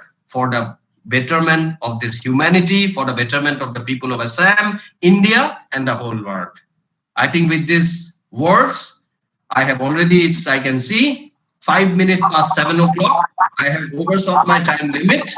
And Anamika, before she starts giving me some message that you can stop now, I'd like to stop here, but only with the request that let us not stop our positivism. Let us try, let us throb and pulse it with positivity, rationality, and responsibility. Then ultimately, we'll be able to defeat this virus. We will be able to defeat this virus because otherwise, I think people talk about flattening the curve and all. That has also become a history. We must know how to flatten the curve. And if you want to flatten the curve, if you want to destroy the virus, you have to be responsible. You have to be accountable. And you must show a tremendous amount of empathy for the fellow human beings. Thank you. Thank you so very much. It's a proud privilege for me for having been given this opportunity to share my thoughts very, very loosely. Since I do not write anything and try to read out, I always speak extempore. I know I might have created a lot of blunders and all. I apologize for that. But in the process, if I have told something which you feel carries some weight and can establish a narrative in society, which will be ultimately considered to be helpful for the overall development of the society in these pandemic times, I think that will be the greatest achievement for a very, very humble and simple and ordinary person like me. With these few words, I would like to thank once again the whole fraternity of Dept College, and especially the Anthropology department, and especially my friend Anamika Gogoi Dura, and all the distinguished professors and principals who are here, and the people who are associated with this webinar. I really thank you for your very patient hearing of whatever I have said. Thank you so very much. Thank you so much, my friend Mayur Bora. I'm very sorry that I did some mistake in pronouncing your surname in the beginning. However, I offer the deep sense of gratitude to you. I thank you from the bottom of my heart for your very illuminating, interesting, valuable speech. Now I request Dr. Jyotirupa Sharma to offer the formal vote of thanks to Mr. Mayur Bora. So I, on behalf of the organizing committee of the webinar, organized by the Department of Anthropology, Dept College, Guwahati, would like to offer my deep sense of gratitude to respected Sri Mayur Bora for the very informative and illuminating lecture on the topic Changing Family Dimensions, its attendant challenges, and coping mechanisms during the COVID-19 pandemic. Sri Bora began his speech by saying that this tiny microorganism is holding the world at ransom. How true it is. Sri Bora mentioned also about the pain of the migrant laborers. But he said that the middle class mind is also an asset. And not only the government, but it is also the responsibility of the general people, morally and ethically, to be a part of the ecosystem and to do something for our fellow people who are in turmoil. The loss of jobs, the reduction in salary, the inability to repay loans has affected many people indirectly, impacting the family, which will continue for the next 4-5 years, as Sri Bora said. However, the relationship with our doctors and physicians have also changed. We have understood the importance of the medical profession, and their service has been highlighted during these difficult times. Sri Bora has also spoken about the dichotomy of dichotomy that lies in the way that we have trust in the digital mode, but we mistrust or distrust the physical, or the lack of trust on the physical relationships. Sri Bora has also mentioned that how earlier also the resilience of the human being was tested and is being tested now. And the small virus has ravaged the world. And the light at the end of the tunnel is yet to be seen.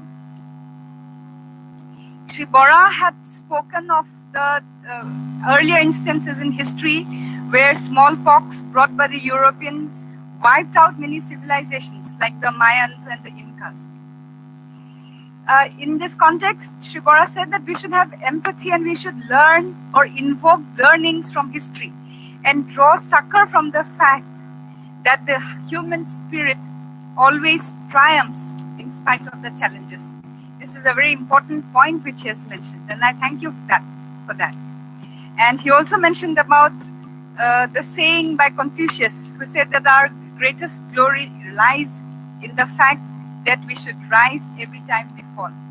So it was a wonderful speech, and I thank Sri Mayur Bora for the excellent deliberation that you have done. In fact, if you check the chat box, there are many comments. Many persons have appreciated your lecture. Sushanta Sharma, Kalpana Chaudhary Bado, Prakash Chatta, Minambal M, Marina Akhtar Ahmed, Arzu Begum, Neela Patel, Brajeshwari, so many people. Arundhati Mayapam have commented, given very good comments about your lecture, and I, on their behalf, would like to offer my heartfelt thanks to you. I think at the end of this, not now, after the speech given by Dr. Suras Goku, we will have an interactive session. And I think you can take some questions which will be fielded by our participants at the end. With this, I think we should move on to the next session to be delivered by Dr. Suras Goku. I would like to thank Sri Mayur Bora for your excellent speech. Thank you.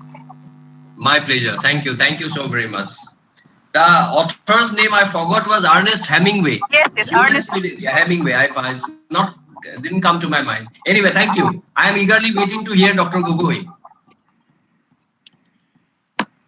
Yes, thank you, Yutirupa, for the vote of thanks. Now I request my friend Mr. Mayur to stay with us for the next session also. We are going to start the second session of this webinar. For this session, we have with us the proud son of Assam, Dr. Suras Goku, who has been rendering the service as a successful psychiatrist and a health worker in United Kingdom for last 20 years. Dr. Suras Goku, I'm taking the opportunity to introduce him. Dr. Suras Goku is an expert mental health coach and medical doctor who works in United Kingdom. Suras grew up in Upper Assam town of Dibrugarh after graduating from Assam Medical College in 1997. He spent 3 years in Delhi gathering clinical experience in intensive care, neurology, and neurosurgery. Following a dream opportunity to do his postgraduate studies and work abroad, he left for the UK in the year 2000. Dr. Suras now works for the United Kingdom National Health Service and also has a successful private coaching business. Through his coaching, Dr. Suras helps professionals find mental fitness and spiritual well-being through the use of unique non-drug approaches. He runs the popular podcast Listening into Well-being with his partner, Dr. Rani Bara, his wife. They teach heart-centered entrepreneurs and professionals how to connect the true mental well-being and enjoy clarity of mind without being held hostage by stress and overwhelm. Anyone can subscribe to his podcast on Apple or Google Podcasts, Spotify, and other podcast services. Dr. Suras also runs various online courses for those interested in a fresh, new understanding of their own mental, spiritual well-being. For more information on his work, you can visit his website. And this website is drranisuras.com, and also connect with him on LinkedIn and Facebook. Now I offer a warm welcome to Dr. Suras Goku and request him to start his session. Thank you very much, Anamika. Can you hear me nice and clear? Yes, we can hear you. Okay, great. Right. So thank you for that very effusive introduction, and I'm still recovering from that first presentation by Mr. Vora. Oh, wasn't it completely out of this world? And I've learned so much. But let me do the thanking bit first. So thank you, Dr. Bandita Meti Deka, Madam, for your initial introduction and those words of guidance about today's webinar, and Dr. Upala Borua, Madam, as well. I learned definitely a thing or two about anthropology. I've always been a lover of humanities, hence I'm studying a subject like psychology and psychiatry.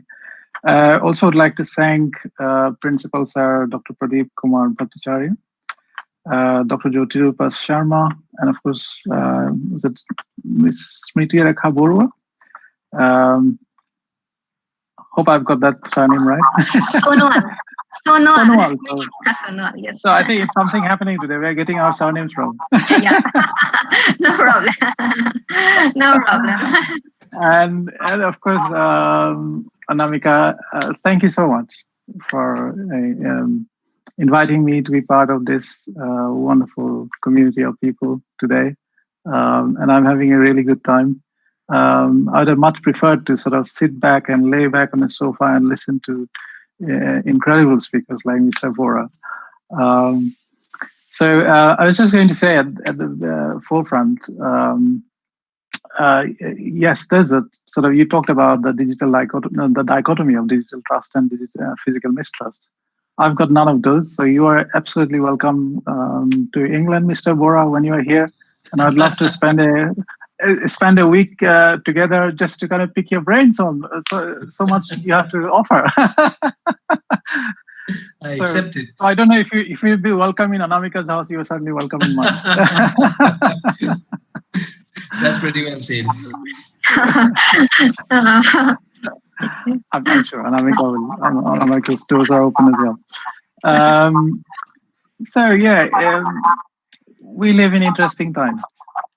And I have, as a psychiatrist and as a practitioner of what's going on up here between our 2 ears. It's been a field day for people like myself to see how we are all coping with this. We are all trying to make sense of this new way of being. So let me step back a little bit and say a little bit about my background. So I've been working here as a psychiatrist with the National Health Service, which is a government-run health service. So it's the biggest employer in the United Kingdom. It's like the Indian Railways in India. So I've been attached to NHS in one form or the other for the last 20 years. And my wife also works here. So she's also a psychiatrist. So we do somewhat different subspecialty. So my focus is mostly on sort of neuropsychiatry in adults with intellectual disabilities. And outside of that, I work with professionals and entrepreneurs looking to understand about what makes them tick and what is this thing called the mind, and when it comes to stress and overwhelm, and how we can get better at sort of enjoying life, to put that in the simplest of terms. So I graduated from Assam Medical College, as Anamika was pointing out, 97. And as things would have it, I spent about 3 years in Delhi, and it was that period of time when there was a lot of disruption to our sort of academic progression, especially within medicine. We went through a phase when we had no opportunity back in Assam to continue with our postgraduate studies. So as luck would have it, I grabbed an opportunity to come abroad to pursue my PG studies, and lo and behold, I ended up staying here because after a period of about 5-7 years of working here, you kind of think, well, I'm so used to the system, so there I was, and I got stuck in the system, and so I've been practicing as a psychiatrist for that long. So psychiatry, what it is, the study of,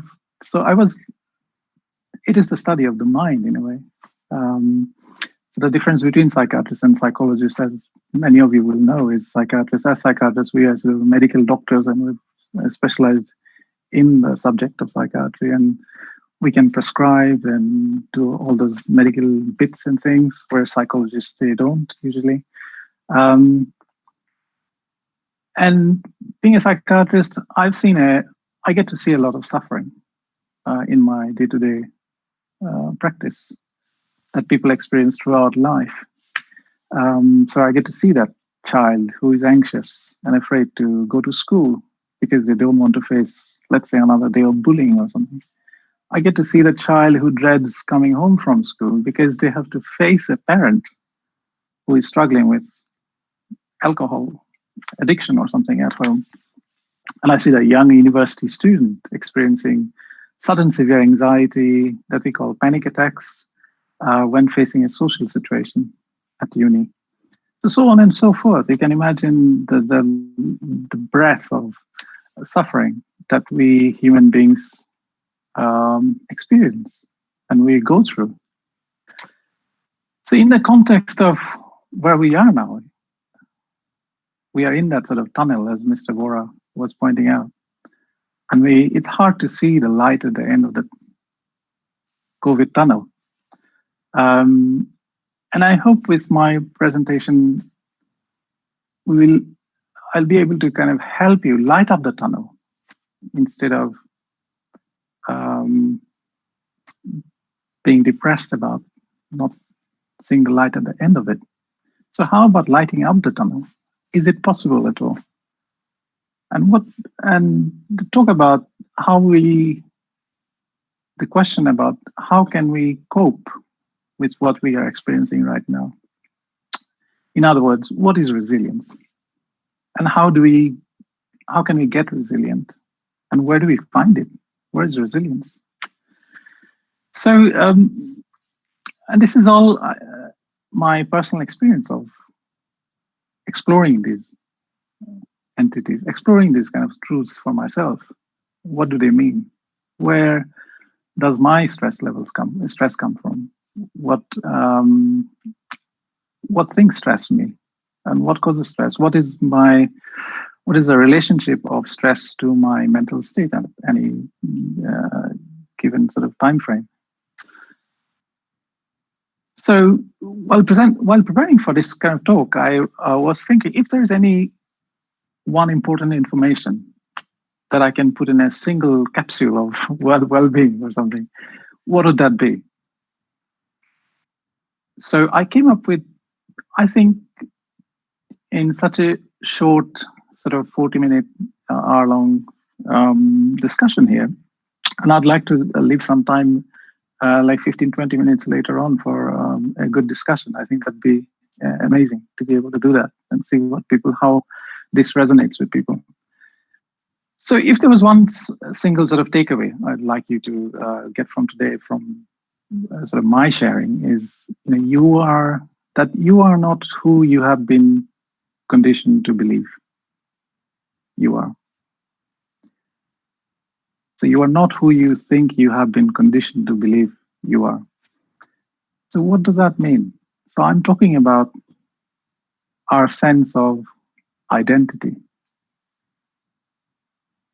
And when you have to understand this thing called suffering in life, we have to go back to that fundamental question, about the same question I was asking myself years and years ago.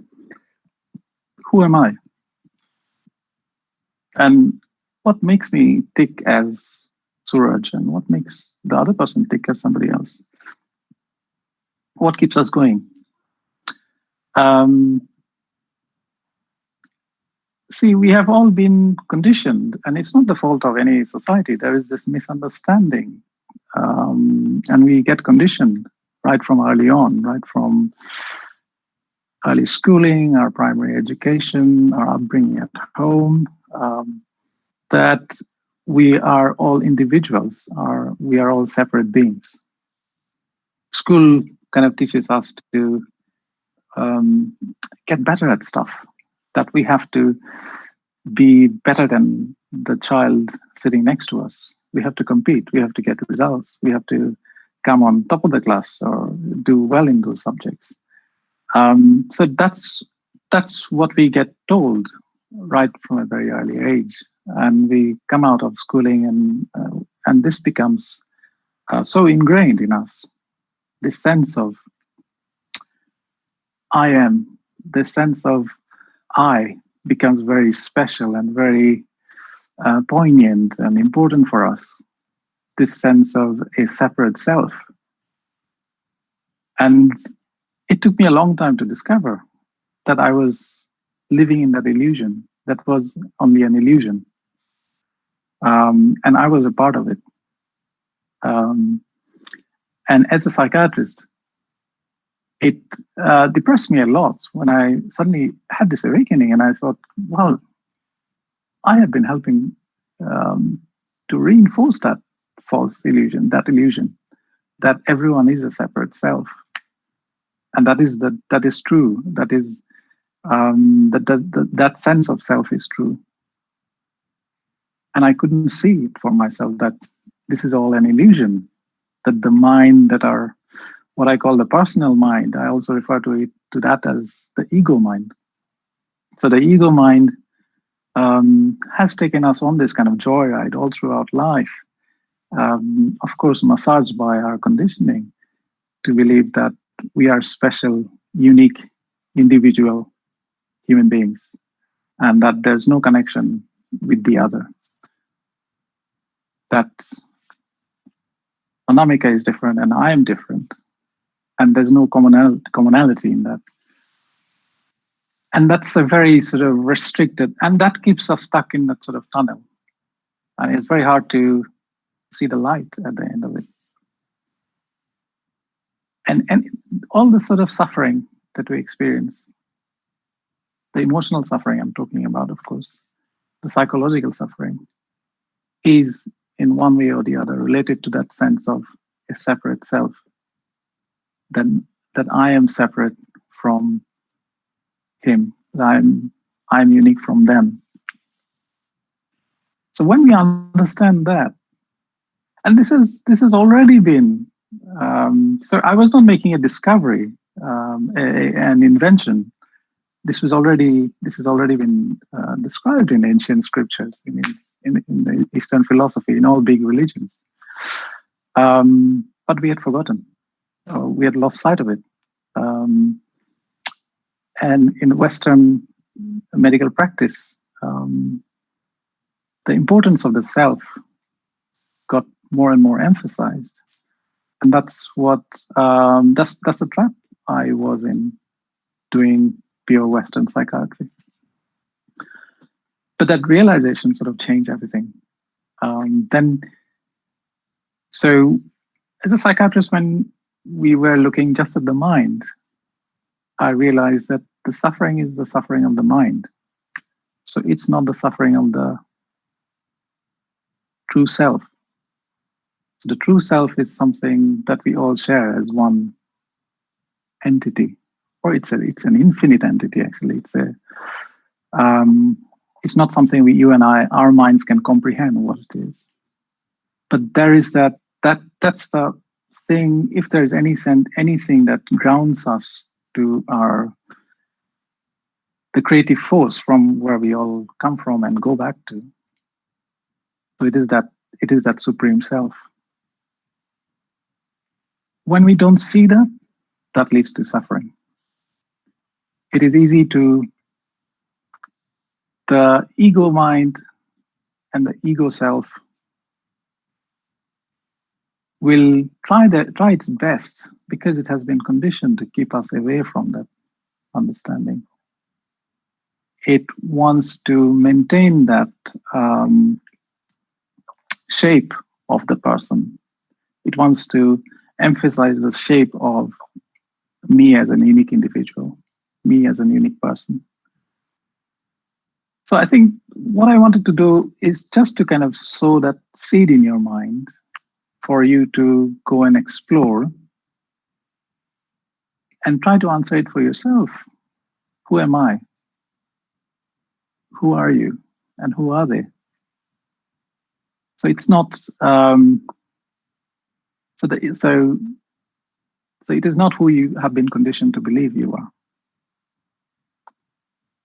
And once we can get to the bottom of that, we can understand that actually our suffering is not the suffering of our true nature, it's not the suffering of our supreme self, it's the suffering of our ego.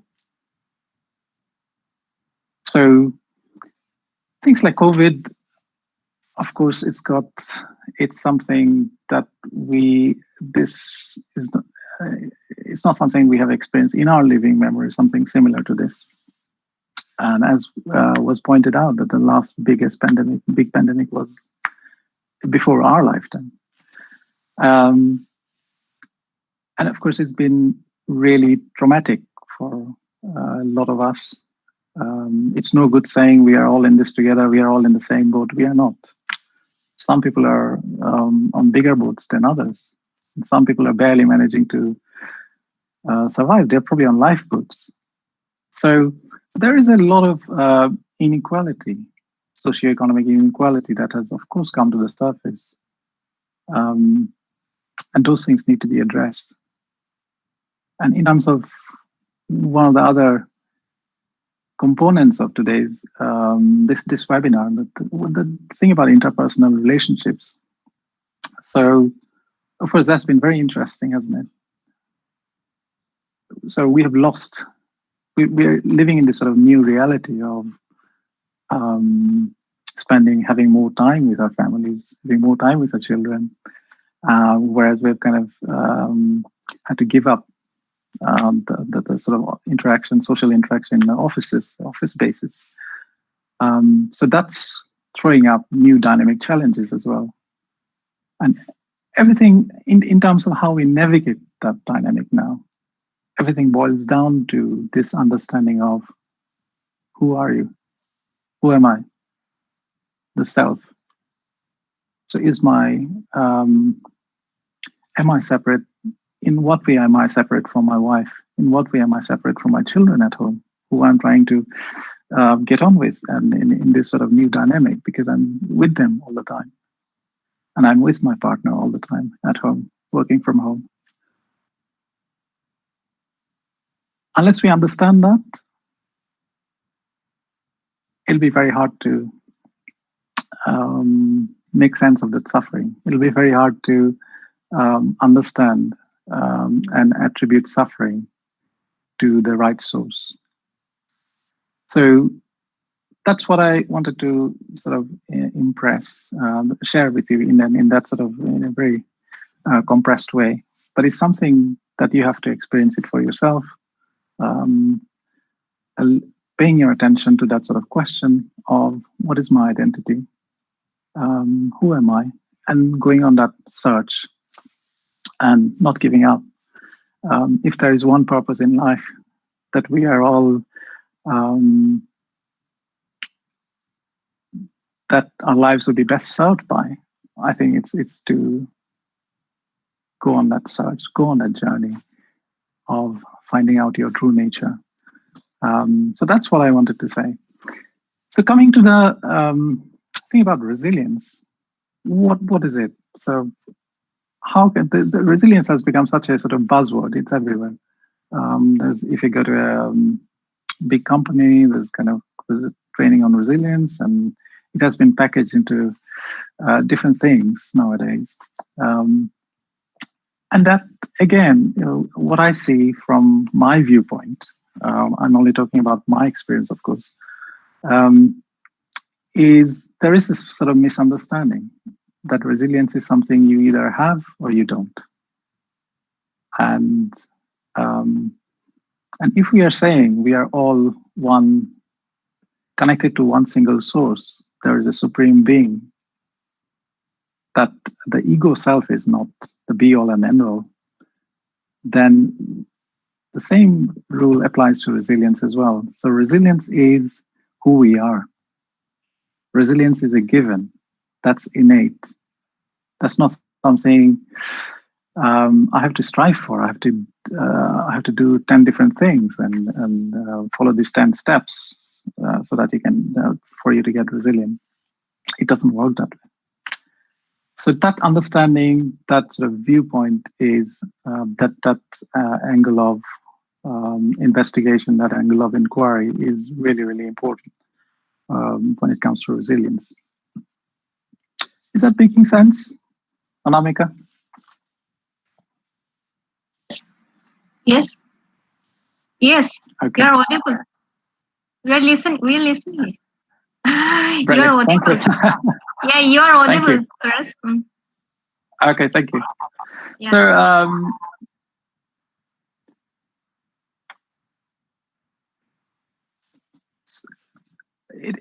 the changes we are seeing with the social changes and the sort of psychological changes, of course, we as human beings, we are social animals.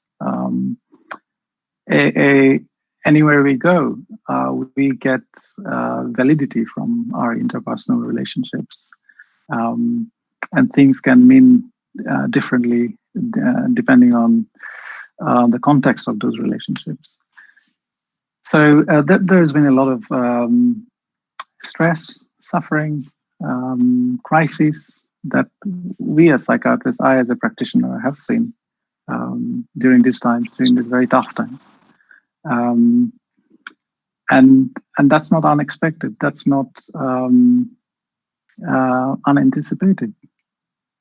So what this unprecedented sort of pandemic has, the thing that has kind of changed the dynamic is a change, the enormity of the change. So we human beings, of course, we are very sort of hesitant about any change. So we have been programmed to believe that that if something is working, we need to control it, and we can if a mindset is working, we need to keep that mindset. If positivity is working, remain positive. And but things outside But things, the phenomenon of life itself, nature, and things outside of us, they don't work that way.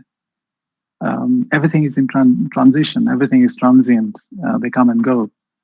It is like, I often cite the example of the clouds in the sky. There is the blue sky, and there are clouds hanging in that sky.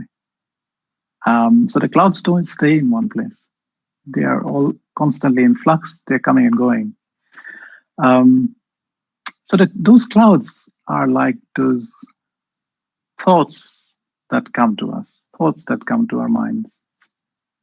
And these thoughts create that and give us that sort of sense of what is real for us, what seems real to us. So our thoughts are sort of influencing that each moment. And there are more thoughts than we are paying attention to, of course. The ones we are attending to, those thoughts, they determine how we feel from one moment to the other. So those thoughts are like the clouds in the sky. And we think we've got this, again, our conditioning had kind of, I see this still people saying things like, oh, you have to think a certain way. You have to think, you give up thinking another way. You have to adopt this mindset. You have to give up that other mindset. I wish it was as easy as that. It's not. That's another illusion we got into. We were kind of pushed into thinking that we can control our thinking, and nothing can be further from the truth. Because thoughts are such a force of nature. It's like somebody said, it's trying to control your thoughts is like trying to fight the wind dressed as a kite. You're not going to succeed.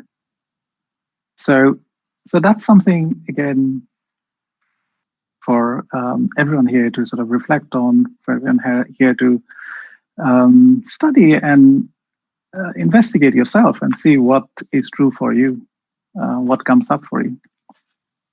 So if we can't control our thinking, so what can we control is the question. So the thinking, the thoughts and the thinking, if you're saying we can't control, we can control. If there's anything you can control as a human being, is what we are attending to. The thoughts being a force of nature, they come and go, but we have got this kind of choice about, yeah, it's raining outside and I can hear the rain, I can attend to it, or yeah, it's like that. But left to its own devices, thoughts are like the clouds. We don't have to control it. They will come and go. And so that's a sort of transient phenomenon we see all around us in life, in the forms that we see in life. And these are the forms that are the creation of our ego mind. All that we see around us, it's colored by our ego minds. It's going through that lens of our ego mind. So it's important to recognize that when we come to talk about emotional suffering and psychological suffering. Let me look at one of the questions here. So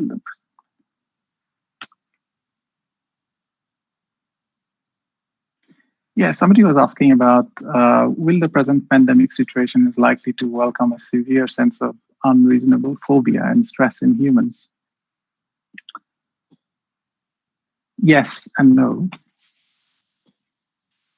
So again, as I talked about the ego mind, so if we are still caught up in that sense of I am my ego, I am this person, I am this personal, I've got this personal mind, and that's the reality. If I'm confined to that sort of narrow definition of reality, I'm opening myself up to all of that suffering, as you've highlighted, like phobia, anxiety, depression, whatever it is. But when I know there's a bigger force, there's a bigger safety net always there for me, and all those kind of superficial things that my ego mind creates, the reality that my ego mind creates, that's only the play of the mind. nothing more, nothing less, then that's I'm talking about a completely different thing then. And then then those become like clouds in the sky. I don't have to control them. Yes, I'll feel anxious, I'll feel depressed, I'll feel angry, I'll feel happy. But those are all phenomena. Those are nothing that we can hold on to and make it a reality forever and ever. One cannot be happy all the time. One cannot be sad all the time. And you can never be sad all the time.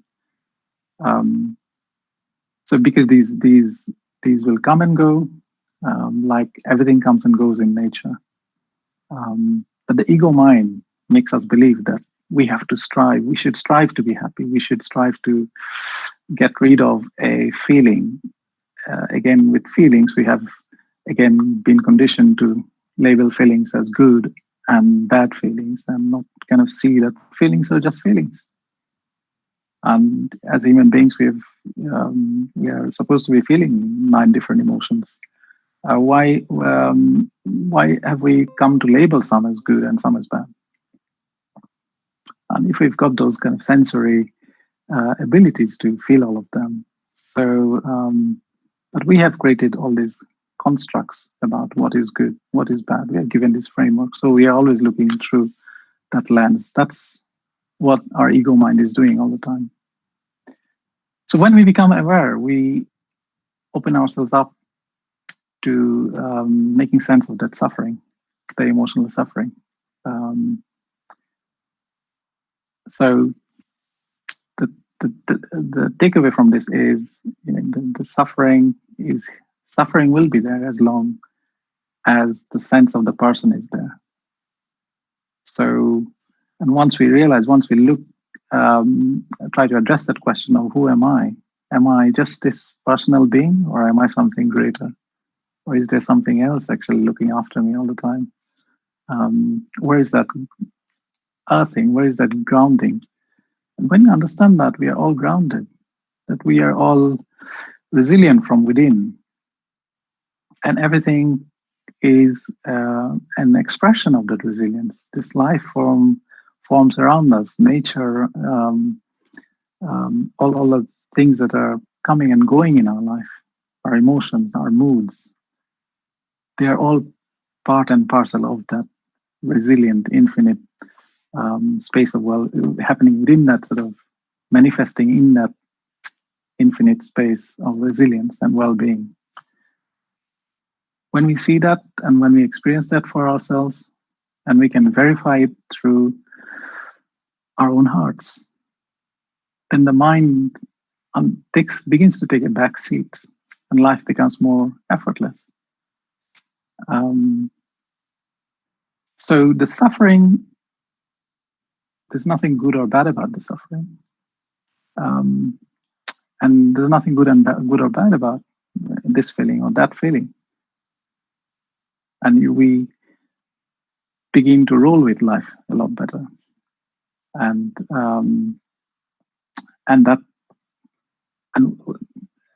then we don't have to feel that we have to do things to get somewhere, to get rid of a feeling, that we have to follow a certain course of action or adopt a certain mindset to be resilient. And it becomes an effortless, inside-out experience for us. It is expressed for us when we realize that we are resilience itself. We are the embodiment of well-being. I'll see there's another question here.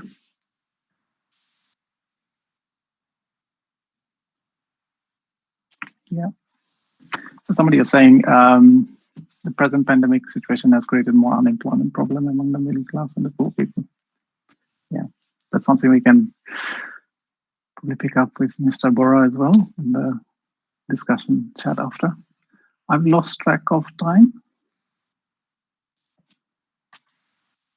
So I didn't want to go into any more depth than this at this stage, and would very much enjoy opening this up for discussion, or to do it in an interactive way. and see where it leads to, if that's okay with you.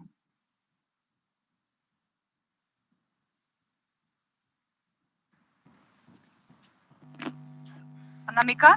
Yes, we have an interactive session after this your speech, Dr. Suras. Okay, yeah. Now, thank you so much for your very valuable speech. I now request Dr. Jyotirupa Sharma to offer formal vote of thanks. Then we will start the interactive session. Yes.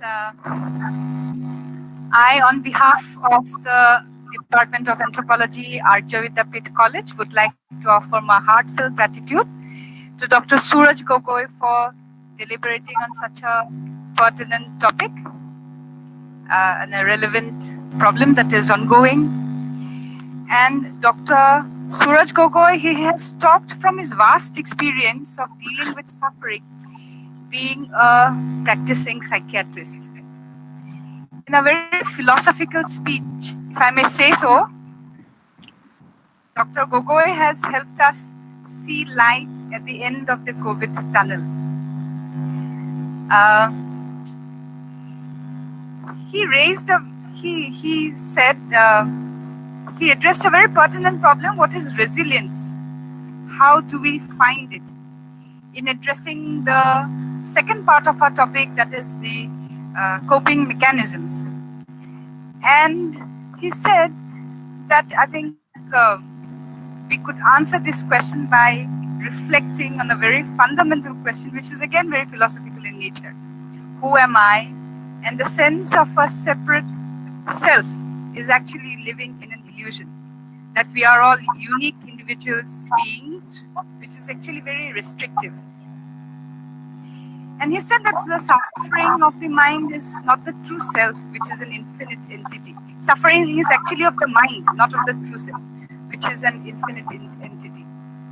And he said that when we become aware, we open up to make sense of this suffering.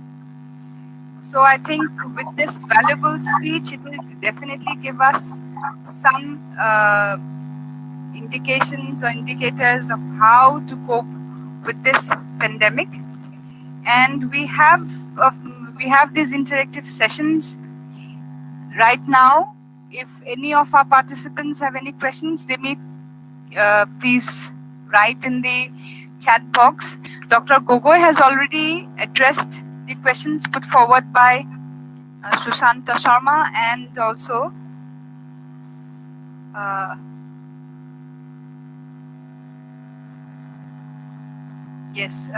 Joseph Raj.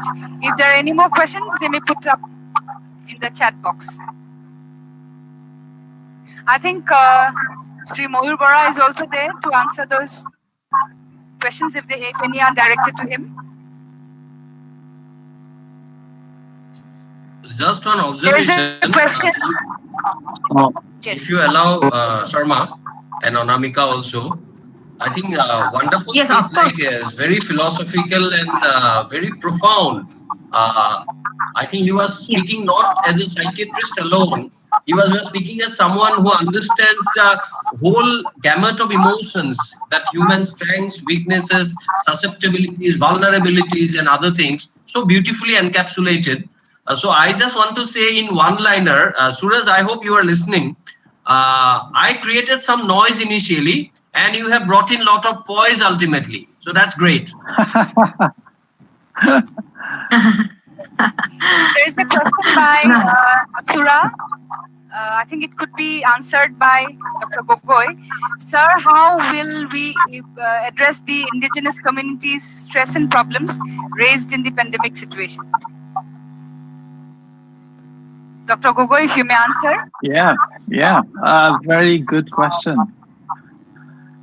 It all, well, there is no I don't have many different magic answers really to all these different problems.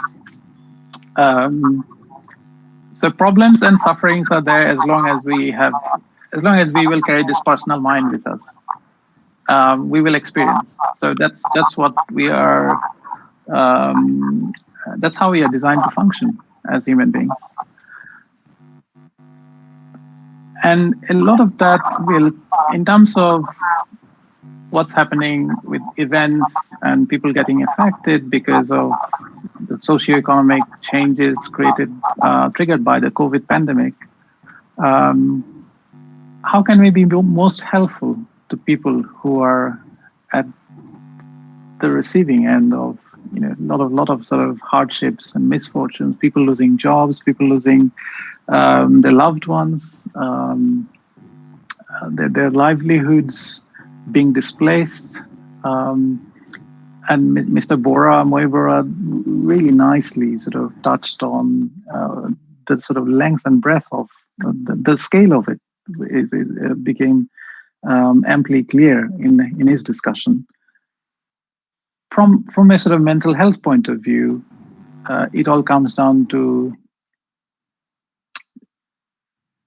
if you want to change, I'd say, we all want to be a force of change. We all want to change, when we see suffering, we want to go there and kind of change that for the better. But if we're looking for change, we have to be careful that we shouldn't go looking to change others. But the entity we should start with is ourselves, in terms of understanding, do we really understand how suffering is experienced, how the other person is experiencing suffering? If we are not clear, I think we may just reinforce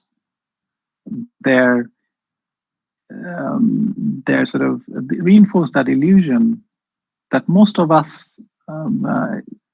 spend the best course of our lives in, that we are just this limited personal self. We are nothing more than that. And that creates this utter sense of helplessness and leads to suffering, one after the other. So if it was not COVID this time, it would be something else that will, of course, bring suffering to us. And who is to say this is the worst we'll have of an infectious disease? So I think our mission, your mission, is to go away and first look at addressing the question for yourself. Do you know who you are? Have you experienced that yourself now? Have you been able to sort of answer that and feel it in your heart? And then share that. And then you'll see that in other people as well. And once you know what's true for all of us, no matter what our circumstance, of course our circumstances will be different, then we can hold that space of hope for people in desperate circumstances and see them through it.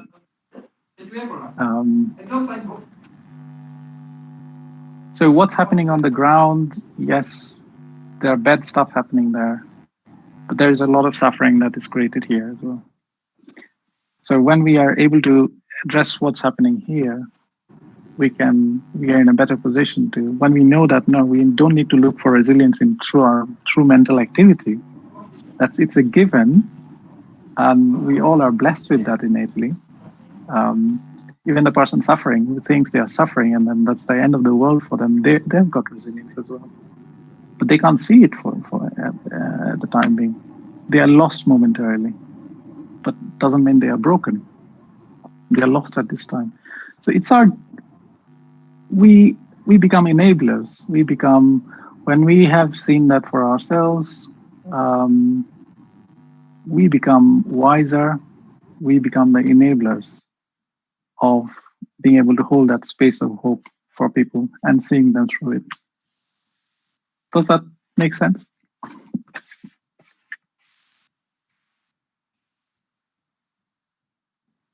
I don't know if Mr. Bora, you wanted to add something? Yeah, I think it's okay. If there is any other question, I would like to say my bit. But here, I think you have dealt with that nicely. And Dr. Jyotirupa Sharma, there is some other questions in the chat box. You please go through it.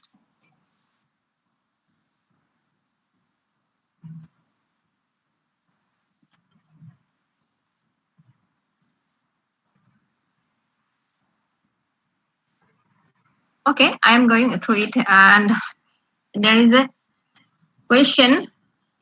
Libby Terry. Hello, Dr. Suras. Thank you for the interesting talk. Just a question to forsake our sense of humanity in trying to search for identity hidden in us. I understand the premise you mentioned of nature, the mist of the clouds as an example. I wish I could apply the same philosophy in India as you were in UK. The Nirbhaya rape case shook India, and now the Hathras rape case a few days back. If repetition, is a norm, do we still adapt to ourselves without consideration for the reality of suffering? Dr. Suras. Yeah, I think it goes back to that same explanation I was trying to give in a long-winded way. That experience is, so there will be, as long as there is life, we'll have those events, there will be experiences. But suffering is optional. The suffering we're talking about, the mental suffering, the psychological suffering. So I'm not talking about the other social suffering, but the impact on our sort of psychological well-being, the psychological health, that is optional. And people don't know that. I'm always troubled, intensely troubled when I get this news from around the world, and of course these two really heartbreaking news coming out of India recently. And one of the other things I really struggle with it when hearing young people taking their lives because of something like they haven't been able to succeed in an exam, or they have whatever it may be, there's following a relationship breakdown, perhaps. Why does that happen? Is the question. Why does that happen? And my experience, my sort of inquiry into all of that, my personal inquiry into all of that suggests that it is that when people have just got this, people are just in this sort of constricted reality of the personal mind, the ego mind, and you feel that the world is breaking, the world is kind of melting around you. So when you've gone through a relationship breakdown, or it's easy to, we have been many of us have been through those experiences in our lives, I'm sure. And I can obviously reflect on, from my own experience, that's been true. And I was at that stage in one stage of my life when my life was all that was going on here with my personal mind, with my ego mind. And when I got better at kind of settling to living life from here rather than there, things get clearer. That the fog lifts from in front of you, and you see things that were there in front of me before, but I couldn't see it through that fog and mist that my mind was creating before. So I think it all comes down to experiencing that change ourselves in terms of our own understanding of our innate well-being and resilience. And then we are able to kind of make sense of these events and be truly helpful in bringing about societal change, in bringing about in ending suffering for other people, and being truly helpful. I'm sorry, I just missed out because I had connection network issues. So I'm back now. And as you can see, before Dr. Sharma, you say something, I would like to supplement here. Without going into the merits and demerits of a philosophical explanation raised by Liupe Terry about an important question, I will not go into what Dr. Suras has said, but I have got a slightly different take, not from the philosophical angle, but from a layman's angle, because try to understand the outrage and anguish and growing sense of disquiet and dismay that that is throbbing within this particular question. When you talk about some unsettling reality, some heinous crimes being perpetrated in the society, and we create an outrage, and thereafter we see the repetition of the same, during that point of time, as a citizen in a democratic society, we must try to raise our voice. We must try to create a narrative in which this kind of crimes do not get repeated. That somehow India, or for that matter, many other countries, many other societies, I will not say countries, have failed. But that doesn't mean that we will not try from here onwards to create some sort of roadblocks into this kind of situation when an horrifying rape or horrifying other crime takes place, and ultimately we have to, we become a innocent bystanders. So I think she has raised, the person has raised a very important question. In that particular situation, of course, philosophically, it can give me some comfort at the end of the day that I try to do something. But in a democracy, I have got some other duty also, which is beyond the bounds of philosophy. Maybe we have to come to the street. Maybe we have to join the chorus of bringing the guilty into the book. So that's my take on that, simple. Thank you. Thank you, Shri Bora. In fact, indeed, the COVID-19 pandemic has reshaped our personal relationships as never before. And it has forced us to live closer together with our immediate family members, which has, as Shri Bora has rightly pointed out, has also led to a rise in the domestic violence. In addition to other problems as looking after children, looking after the elderly, etc.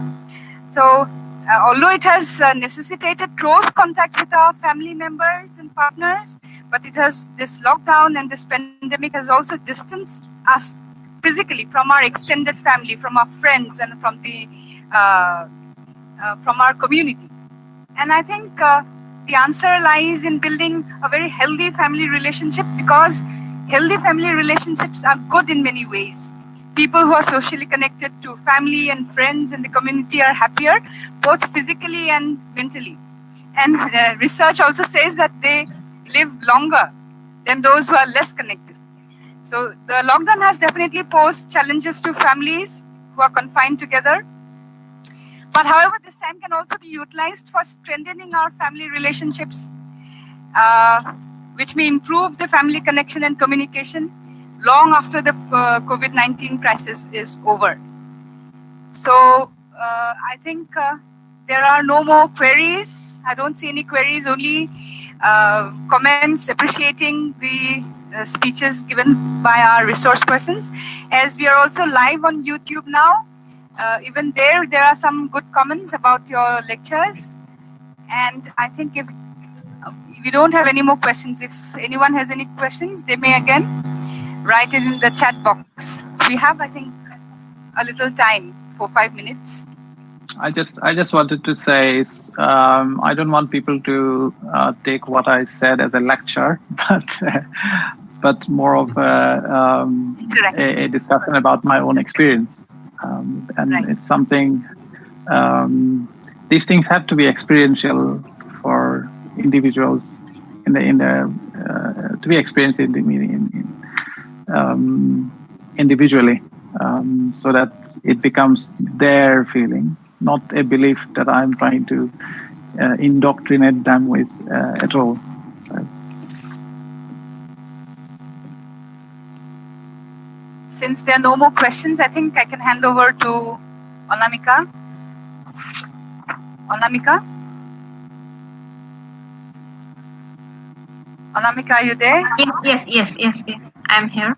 Okay. Thank you so much, Iturupa. You have handled this interactive session very nicely. Now, it's with this very valuable and thoughtful interactive session, we are coming to the last part of this webinar. This is the formal vote of thanks from the desk of the coordinator. I, being the convener and coordinator of this international webinar on behalf of the organizing committee, offer sincere gratitude to the principal of Arya Dept College, Dr. Pradeep Kumar Bhattacharya sir, for accepting our proposal to organize this international webinar. He remains as a strong backbone behind us always in this kind of activities through his support and inspiration.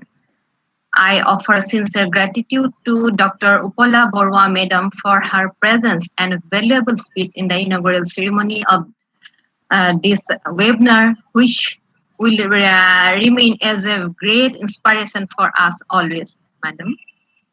I offer heartfelt thanks and gratitude to Mr. Moyur Bora, my friend, a well-known writer, social commentator, and motivational speaker of Assam for his illuminating and valuable speech.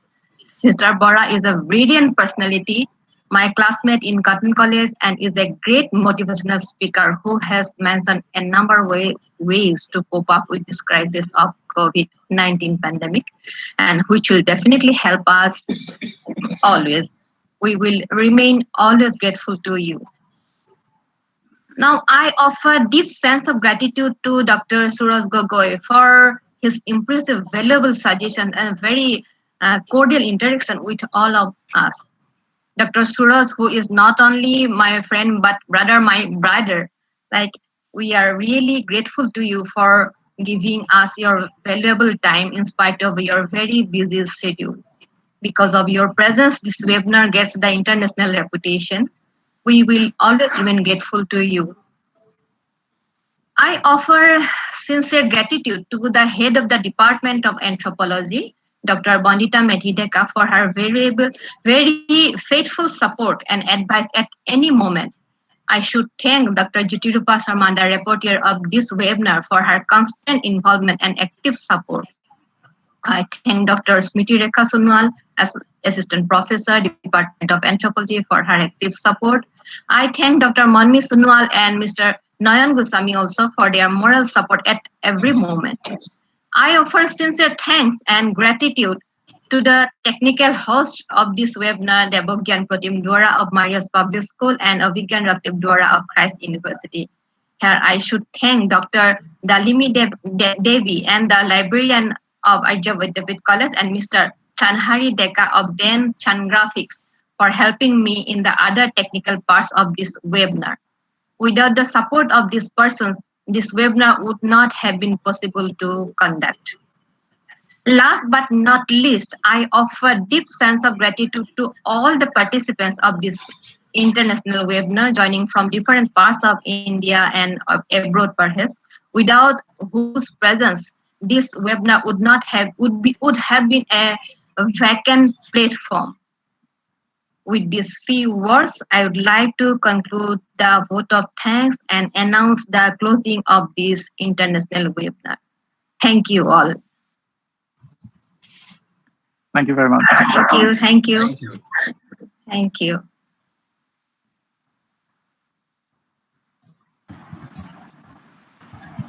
Thank you, Suras and Mayumara. Thank you. Now I have stopped the recording. Now we can informally talk.